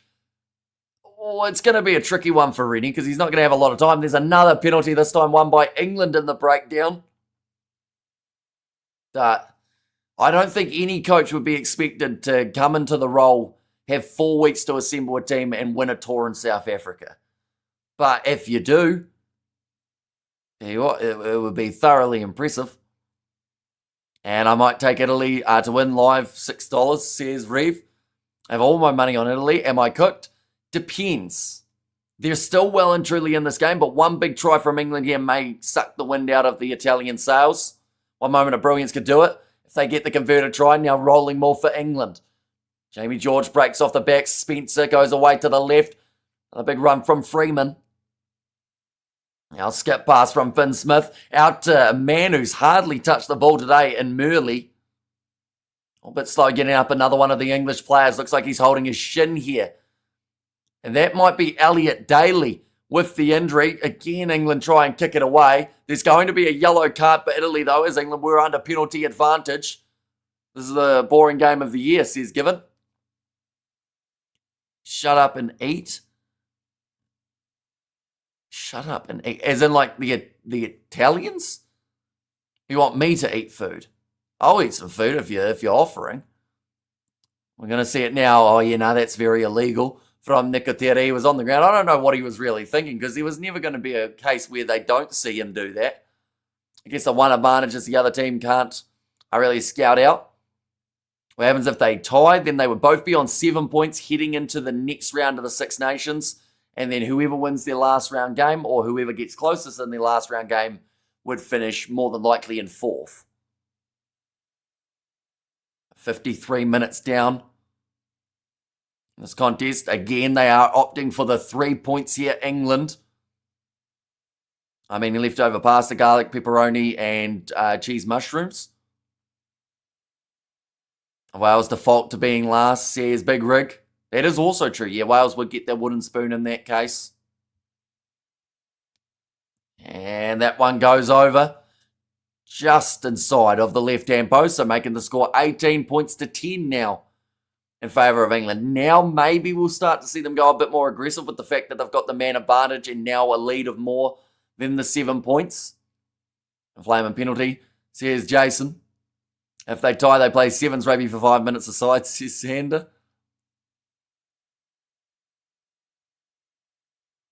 Now kicked off by Paulo Garbisi. Taken by Earl. Tackled by Ioane. About 15 metres out from their line here, England. Could be 26-10 if they went for the corner, says Big Rig. That is true, but I guess if they're doubtful of their attack, it could have also still been, I guess, 10 points to 12, right? So it kind of goes both ways, but I do think England are strong enough on attack. They just seem to lack the confidence to use their attack at the moment. Now, Nicola Canoni. 25 minutes now left. Wooden spoon is only if you lose all games, says Ray Brash. Okay, so you're back in Wales to beat the Italians then. And what is bonus point? Bonus point is received if you get 4 tries or if you are 7 or less behind your opposition in a loss. Now Canoni hitting it up again. You do see the replacement of Garbisi has gone off and Fusco has gone on. Oh, big shot on Fischetti. Driven backwards just that little bit more here. Italy almost back inside of their own half. England defensively have looked solid. How is that not a penalty try at 43 minutes? Says Brendan, I assume that's the one that Ginge knocked on, right? I think it was because Ginge literally tried to get rid of it too early. If they had just waited for a little bit longer, they probably would have rolled over and would have scored anyway. That was the right one, right?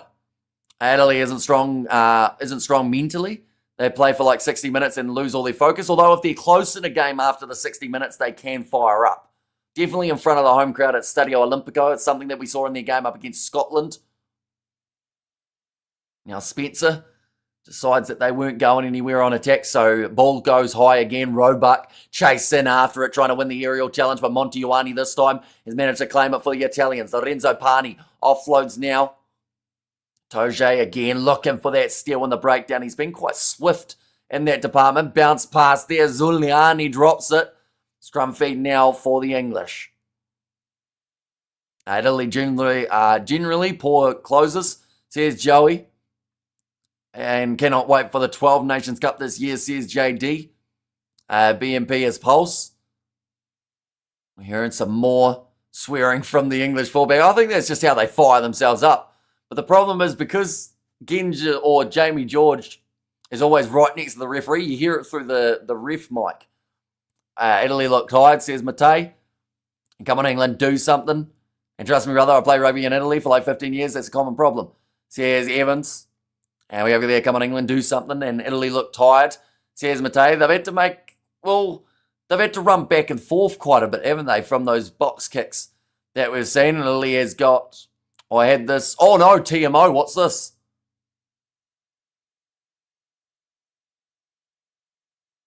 Shoulder to head contact from Sam Underhill. This might be a big moment here. We've got to remember Italy also playing with just the 14 at this stage. Might be 14 on 14 soon. Do you play golf? A little bit, not that much though. Me and Mum normally go out for a round on a Tuesday afternoon. If we can. That's not much in that tackle on Canoni, I don't think. Unless it's the other angle that makes it look worse. Nah. Nothing in it.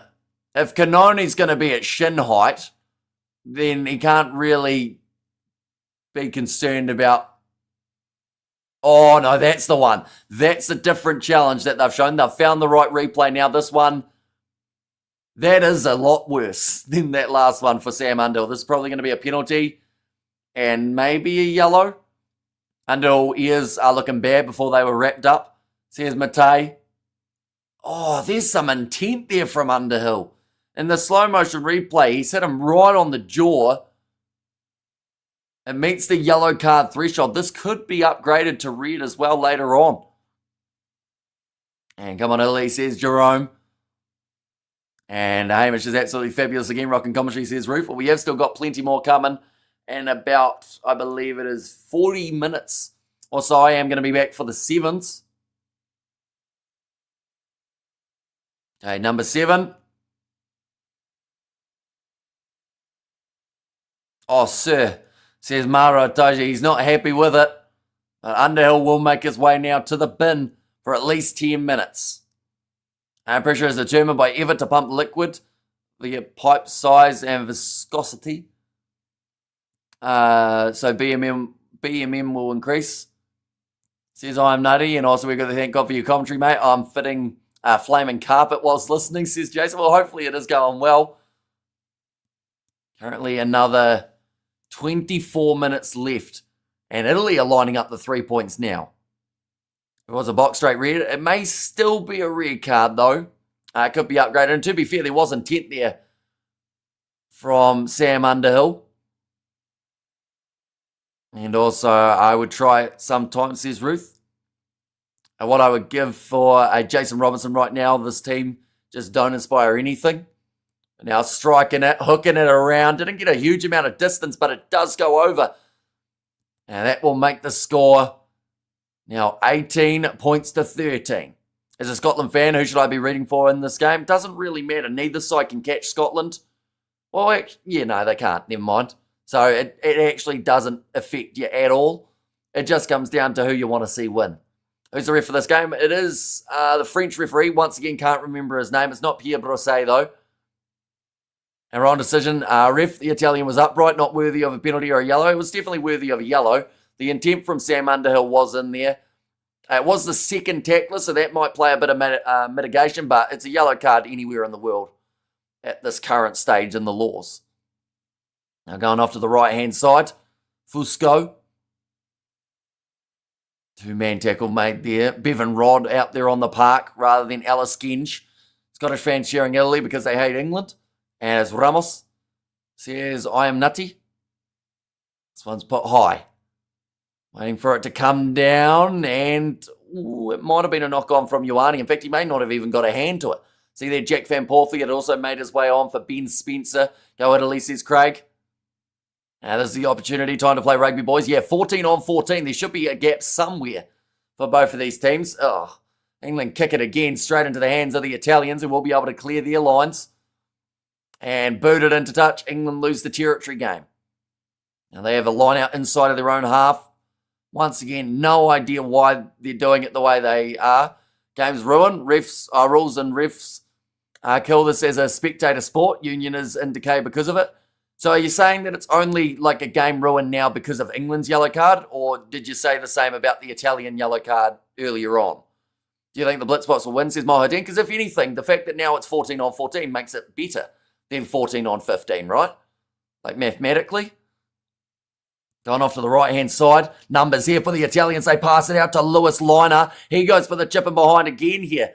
Waiting for the bounce of the ball. It goes, though, for Italy. For the Italians. For England. We'll get it eventually. The penalty goes the way of the Italians. Do you think the Blitzbox will win? They should have a decent chance up against GB. What the hell is it with tackling? Seems like you can't, or you cannot do it. If you fractionally high, you're off. It is just down to the player safety side. Like, fractionally high is not what I call Sam Underhill's there. Like, at the end of the day, if you don't want to get sent to the bin for a high tackle, don't tackle chest up.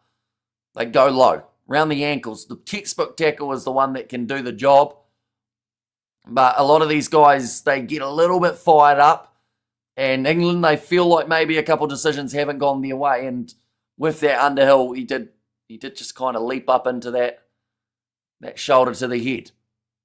Looks like Italy are again looking for the 3 points. How has Katie been playing? He's touched the ball about twice. Unfortunately, they just haven't tried to use him throughout this matchup. They've been too obsessed with that box kick down the middle of the park. So, he hasn't really had a chance to shine. Now Garbisi strikes it, tries to bring it round off the post and over, making the score now 18-16. This is a feeling of France vs Wales in semi-finals. The game didn't fire, then cards determine the end result. And they are ruthless, says Ruby.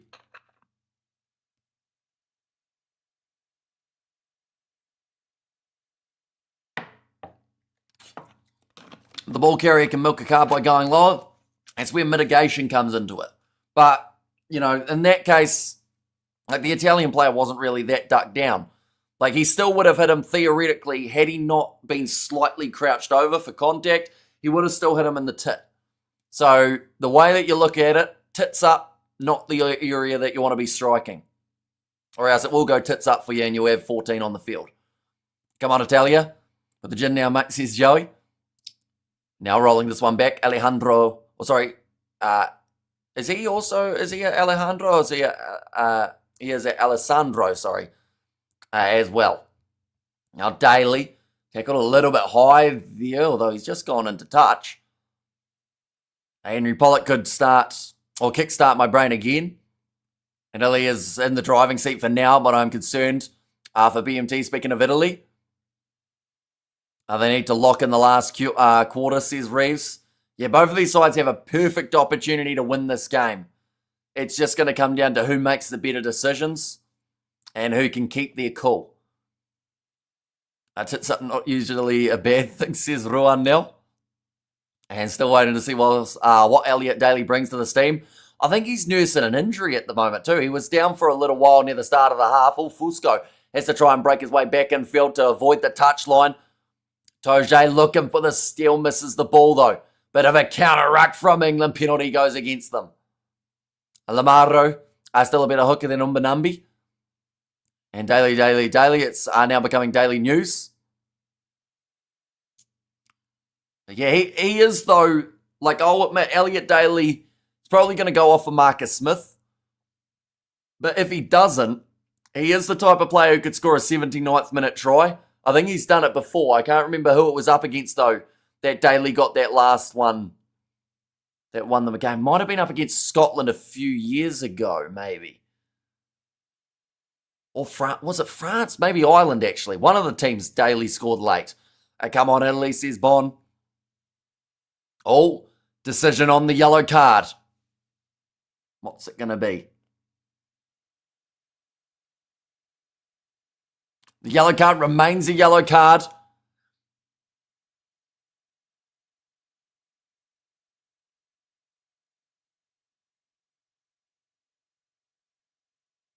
Okay. So it stays as a yellow card now. I think that's that's the Sam Underhill one. I think Italy were confused at whether or not they were also still staying as a yellow card, but the yellow card wasn't for foul play. Daly is a class player, a bit too unspecialised and a bit past. And now, or it was foul play, I should say, just not for a high shot or anything like that. It was just playing the ball on the ground. Now Garbisi runs short side. Nicotera has been taken off. So a couple more changes coming for the Italians to try and close out this game. Time for Pollock, says Eric. Yeah, they won't be too far off bringing him out onto the field, I wouldn't think. Who do you bring him on for, though? Probably you go Underhill in 3 minutes, right? It's probably the way that it will go. Kicked him behind from Fusco. It just rolls into touch. Hello, yellow man, says South Kid. They are going back. And another yellow card here for the English. This looks like Maro Itoje, the man who will be sent off now. Finish the carpet, mate. Looks flaming lovely. Says Jason, I think your favourite word's flaming, isn't it? No way. Ref, the Italian dropped it. Says Scott. Yeah, slapped out of there from... That was just dumb from Itoje. Just slaps it through the middle of the rolling maul. So he's from an offside position there, Itoje. When he tries to play it, they've just said ridiculous penalty on the commentary. That could be a game-losing moment for the English skipper. How many yellow cards now? England now have 2 men in the bin. Italy are back to their full 15, so it's 15 on 13 now. And Italy have changed their mindset, interestingly enough. They have gone for the corner this time rather than taking on the 3. Now, 3 points would have given them the lead. So I'm not too sure what the reasoning is behind this, other than maybe trying to make the most of 13 against them before it goes back to the 14. Johnny May was brilliant. Now thrown in for the Italians. Also one of the main jumpers, and Maru Itoje unavailable for the English due to that yellow card. This one's going sideways, although now it starts to straighten. Italy committing 8 players into this rolling maul. They're being told to use it once. I think they're waiting a little bit too long to break off the back, but trying to get every extra metre that they can. Pianel shuts it down and drives them into touch. It was just the wrong play from the Italians. They held on to it for about 3 or 4 seconds longer than they should have, and that is when they should have shifted wide. We have there, come on Italy, says Axel. Let's take it home, Italy. Is playing the 9 still the rule on the maul. It is when you slap the ball out of his hand from an offside position. 6 yellows past 3 games, says Rick. Rolling maul against England is super questionable. The thing that was more questionable is why Italy didn't get rid of that ball when they should have. It was about probably there that they should have decided to break off the back, cut their losses and decided to start getting that one moving. But they waited too long. They were desperate to try and get either that advantage or work their way over the goal line. And it royally backfires. England are getting rattled. So here's Rachel. Mara Overhope and a weak captain. So here's J6. I'll be honest, I'm actually impressed that you're still here, J6, because I thought you were going to ditch us as soon as you said that I was doing badly with the scrum calling. But it is appreciated that you stuck around for an extra hour as well. 14 minutes left now. 2 tries for England, 1 for Italy. 2 points separating these two teams.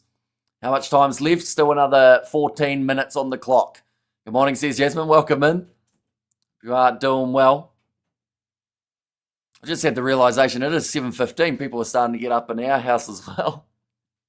We have been up all night for the Six Nations, but quite the eventful day. Some more strapping going on the leg of Jamie George. Now, that would tell you that he's going to stay out there for a little bit longer. No Luke Cowan-Dickie just as of yet. Exciting finish, even if quality is suspect, says J6 there.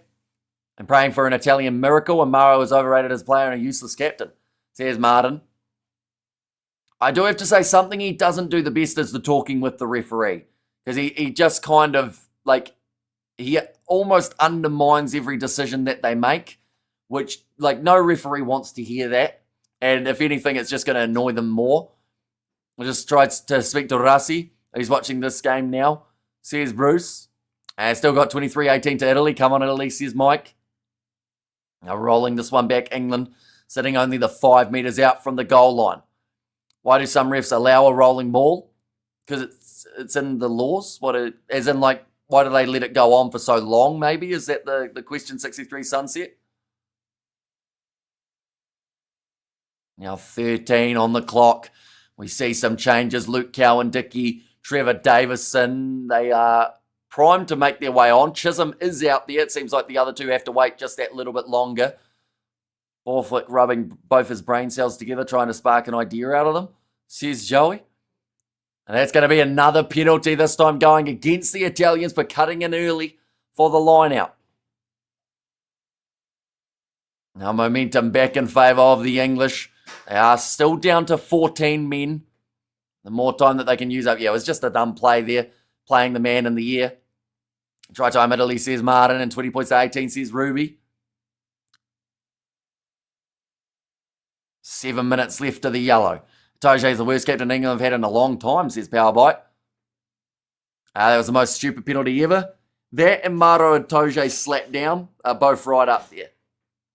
But Davison now on the park. And straight away into the action. It seems like they're saving Cowan-Dickie for one more line out to take place beforehand. Chisholm claims it and now rolling more of the English.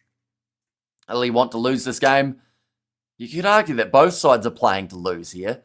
But someone's got to win it. Unless we get a draw, of course, for that to happen. Both sides would need to try. One would have to miss the conversion. Now another box kick from England. It's been a little while since we've seen those, mainly because they've been so deep inside of their own territory, cleaned up by Mononcello. I think people pick up how good Itoje is at nuts and bolts. Tackles, lineouts, turnovers, game management. He's a world-class player. He has got himself a few turnovers throughout this game, to be fair to him. Italy under pressure inside of their own 22. Can they both lose though? Not necessarily. Someone will suffer the loss here. A draw kind of would be like a loss for the teams, but then also it's kind of like a win, isn't it? Because it stops them from being able to finish in last place. Toje has been bad, says Gigak. Also we have got there, when last did Toje score a try? I mean, there's a lot of locks around the world in rugby, though, that haven't scored tries consistently. I feel like it's not a lock's main job to score tries. As long as the line-out's functioning, which it has for England throughout this one. But, a couple penalties against them as well in this game makes it a bit more 50-50. Being Earl on the halfway line, trying to get that steal in the breakdown. It looks like Italy were very keen to not let that one go with Spagnuolo. Kicking it high again, this time from Jack Van Porfleet. The box kick for the 57th time in this game from England. Off to the right. Fusco. Back in the hands of the Italians. We have 5 minutes of advantage time left with the extra man. We have there Farrell was the better captain than Toje, says Joey. And come on, Italy, says Axel. This one's kicked high. Toje. Still off the field for 4 more minutes. Ioane wanted to go up for that one. Couldn't take it cleanly. Daly, though, claims the ball. No, it was awkwardly bouncing. But France did magic, says Mohideen. And come on, Italy. We have money on England to win the wooden spoon. Teresa and Alan listening from Canada. Oh, that means Wales have to get a big win over the Italians next week, right? And England would have to lose to France. Okay, that ball's there. Italy. Oh, it's an awkward one for the knee of the Italian player. Looked like it got tucked underneath the breakdown. Cross kick attempted from England. It's going to be intercepted almost for the Italians off the charge down, but England managed to take the ball straight back. Still there for Jack Van Porfleet, Luke Cowan-Dickey. Going now to Alex Coles.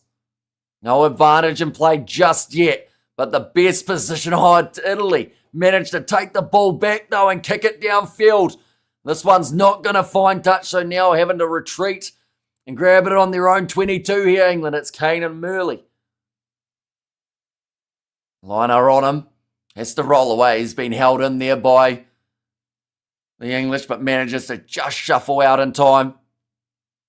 You desperately need a Chinese takeaway home delivery down your way. Great commentary. Many thanks, says Adam. I might consider getting Chinese takeaways tonight, but I have to go get it. They don't do delivery yet. They should, though. That would be great.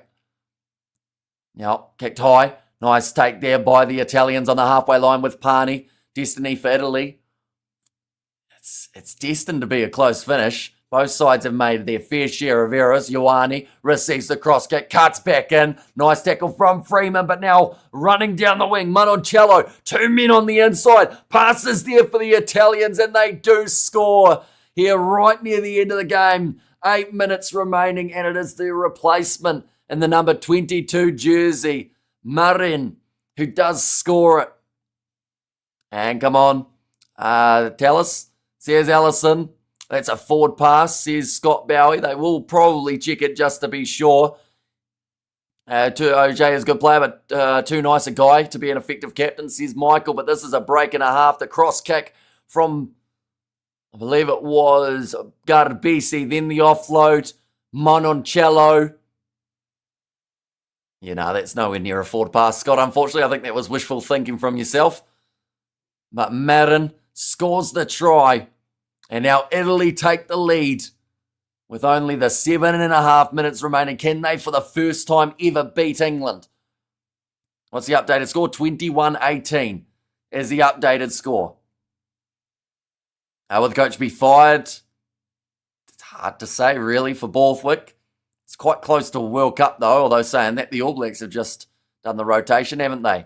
Their kick has gone over from the Italians, making the score 23-18. Will England now come to regret those 3-pointers that they were taking earlier on when they had momentum?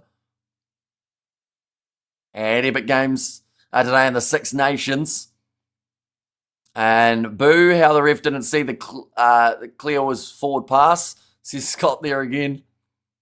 Is the crowd going wide? They are pretty loud at the moment at the Stadio Olimpico for this game. Italy have had a close win up against the Scottish in the Six Nations campaign. There are tears in the eyes of some of the supporters. About 7 minutes too early, though, just because this game is not over. But this might actually be a good thing for England. And it sounds weird to say, but at least now they have no option but to attack. Now, Italy running down the wing. That one's going to be passed into touch. We see there the frustration from Federico Ruzza. Is he yelling at Monte Ioane for not catching that ball? Because it was a terrible pass from him. And now Henry Pollock, he has made his way onto the field. And All Black's got a coach now. Now New Zealand needs some rugby players. Here's Martin, and come on Italy. Here's Shane and Billy as well as Axel. Is Henry Pollock on? He now is. And running this ball, Henry Pollock off the back of the rolling maul. 40 metres out from the line. England have no option but to attack. Have Italy ever drawn with the English out of those 32 games? Or is it just 32 straight losses? Roebuck moves forward. Henry Pollock tackled off the ball by Mikel Lamaro. No advantage in play. Back line, all rough pass there. Jumping on it for Freeman. Offloads, it's loose. Picked up again. They're losing about 40 metres there for the English. But they at least still have possession. Italy like to steal it in the end to break hearts. Says Mattei. An Italian has the best defence in football. Let's see if they can do it here in rugby, says Jose. And England, again, are going back to the box kick. I think that there would be a little bit more of an attack coming here, but instead going up for it. And luckily for them, it bounces back on their side. A knock-on advantage against the Italians. Come on, Italy. 5 minutes to glory, says Terry Hack. 30 metres out from the line, Sam Underwood. It looks like he's actually still out there. So I believe it was Guy Pepper who got taken off. Now away to the right. Cross kick attempted from England. It wasn't on. It's kicked out on the full. Did they still have the penalty advantage? I think the referee says no. Scott's rule says Allison. A ref too short advantage. Should have brought it back, says Scott. Most overrated team on the planet is England, says Chef, and Borthwick going to get replaced by Razor. Well, to be fair, the rumours were there a while ago, weren't they? That Razor was potentially going to be looking at an English coaching opportunity. Imagine if he did, and then they bet the All Blacks. That would be quite an interesting one for us Kiwis. Looks like a bit of a stoppage here for now due to the injury of a leg. George Ford Lewis says, Axel, he's not playing in this game, though. So he will be able to say that he was not a part of the first historic loss for the English if this one continues the way it does. And Italy theoretically only need a 3-pointer. That would take them out to an 8-point lead, and they would not be caught in that case.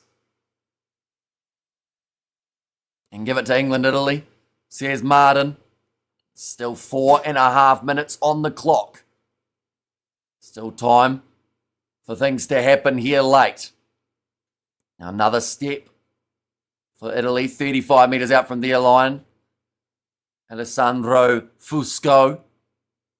He goes for a box kick of his own. Going to jump up for this one is Tom Roebuck. Big knock on there from the Italians. From the English. Toje trying to get back into the breakdown after being off for the 10 minutes as England now get back to 15 on 15. And come on, Italy. And Italy won. Says Zach there and hold, Italy, hold.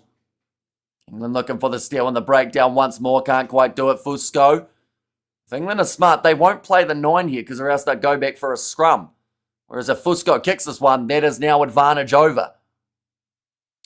Murley. Oh, no. What was that from Roebuck? He just tried to...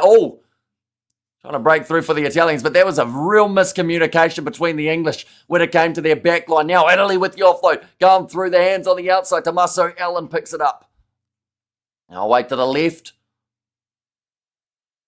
Still some big collisions out there on the field currently. Fusco goes to Garbisi. Liner moves it on one more. Can't quite break through. I believe that advantage for the knock-on is over. And now 3 minutes left. This is either going to be absolute heartbreak for the Italians. They're going for another box kick. To be fair, England haven't looked safe under it.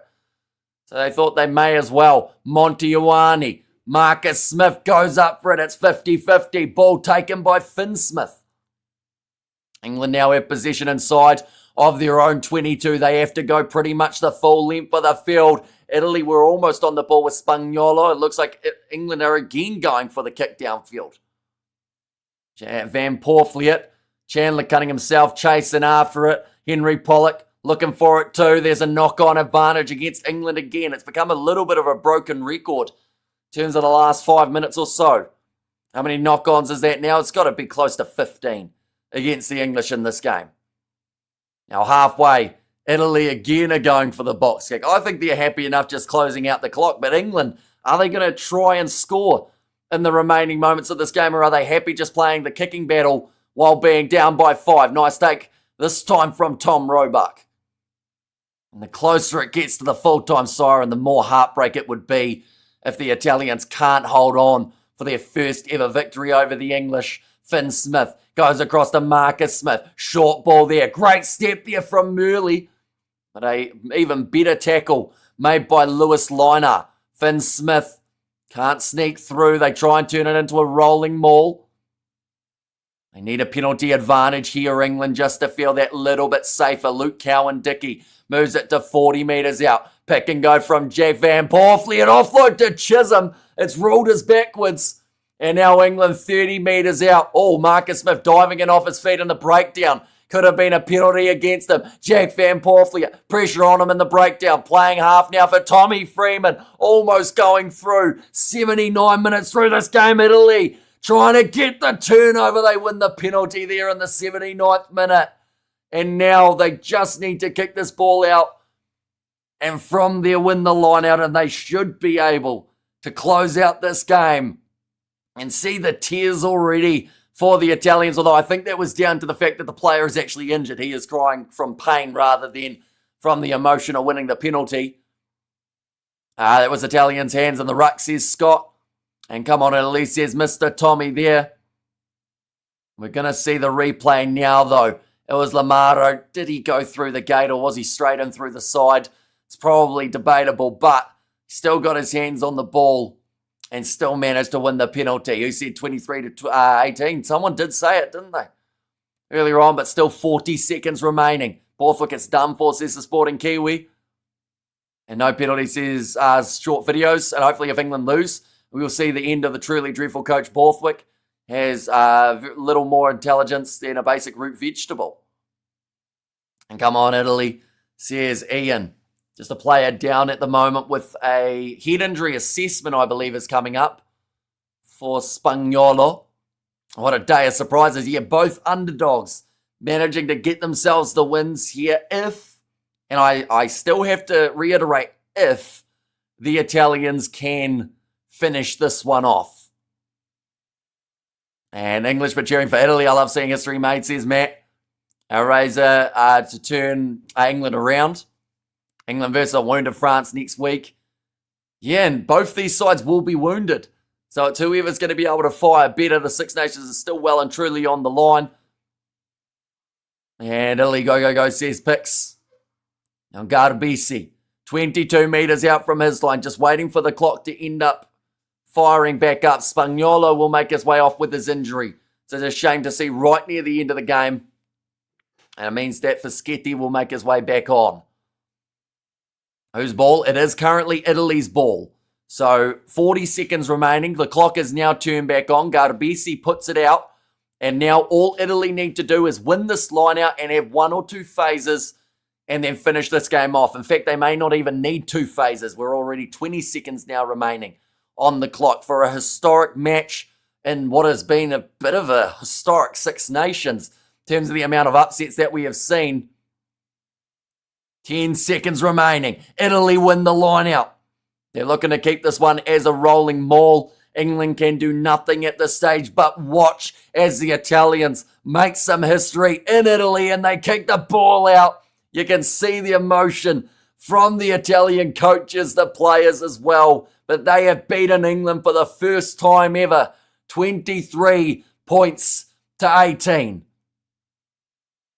And just like that, it also means that Italy have got potential of finishing 4th in the Six Nations competition. But England, the loss last week or the week prior to Ireland, the loss here up against the Welsh, or sorry, not up against the Welsh, up against the Italians. And you've got to remember the week prior, the loss up against Scotland, going from the winning streak to the losing streak for this English side. And it doesn't get any easier because they play France next week. And yes, suck it, England. I don't know who I hate more, England, Ireland, or South Africa. I hate them all equally. You have a lot of hate because it's quite a few countries to cover. Brilliant, great win for the Italians, says BMC. It's okay, England can just invent another game, says Ruby, and say everything about Steve Borthwick management staff. I think that England's tactics throughout this game is the big reason that they lost. And it's very hard to make too many big statements that say what if, because of course then it sounds like we're discrediting what has been a very strong Italian performance here. But, you know, England, if they thought that they were going to go into a contest with a side that's normally pretty strong under the high ball and themselves be below par and kick the ball away 50 times, I don't know what they expected here other than a loss.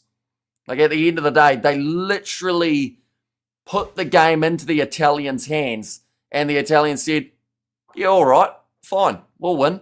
We'll take it on. But England, bonus point opportunity to score 4 tries. They decided we'll take 3-pointers when we're on hot attack. Tommaso Manoncello, he gets man of the match, thoroughly deserved for what he has done throughout this game. I also want to give a big shout out to Lewis Liner for his defence throughout this matchup, saved a couple crucial line break opportunities from taking place. But yeah, I think it's England's tactics, and now you have to ask the question, what is next for this English side? Because at the end of the day, that is a terrible performance in terms of what could have been in this contest. And what a game. Yeah, Italy.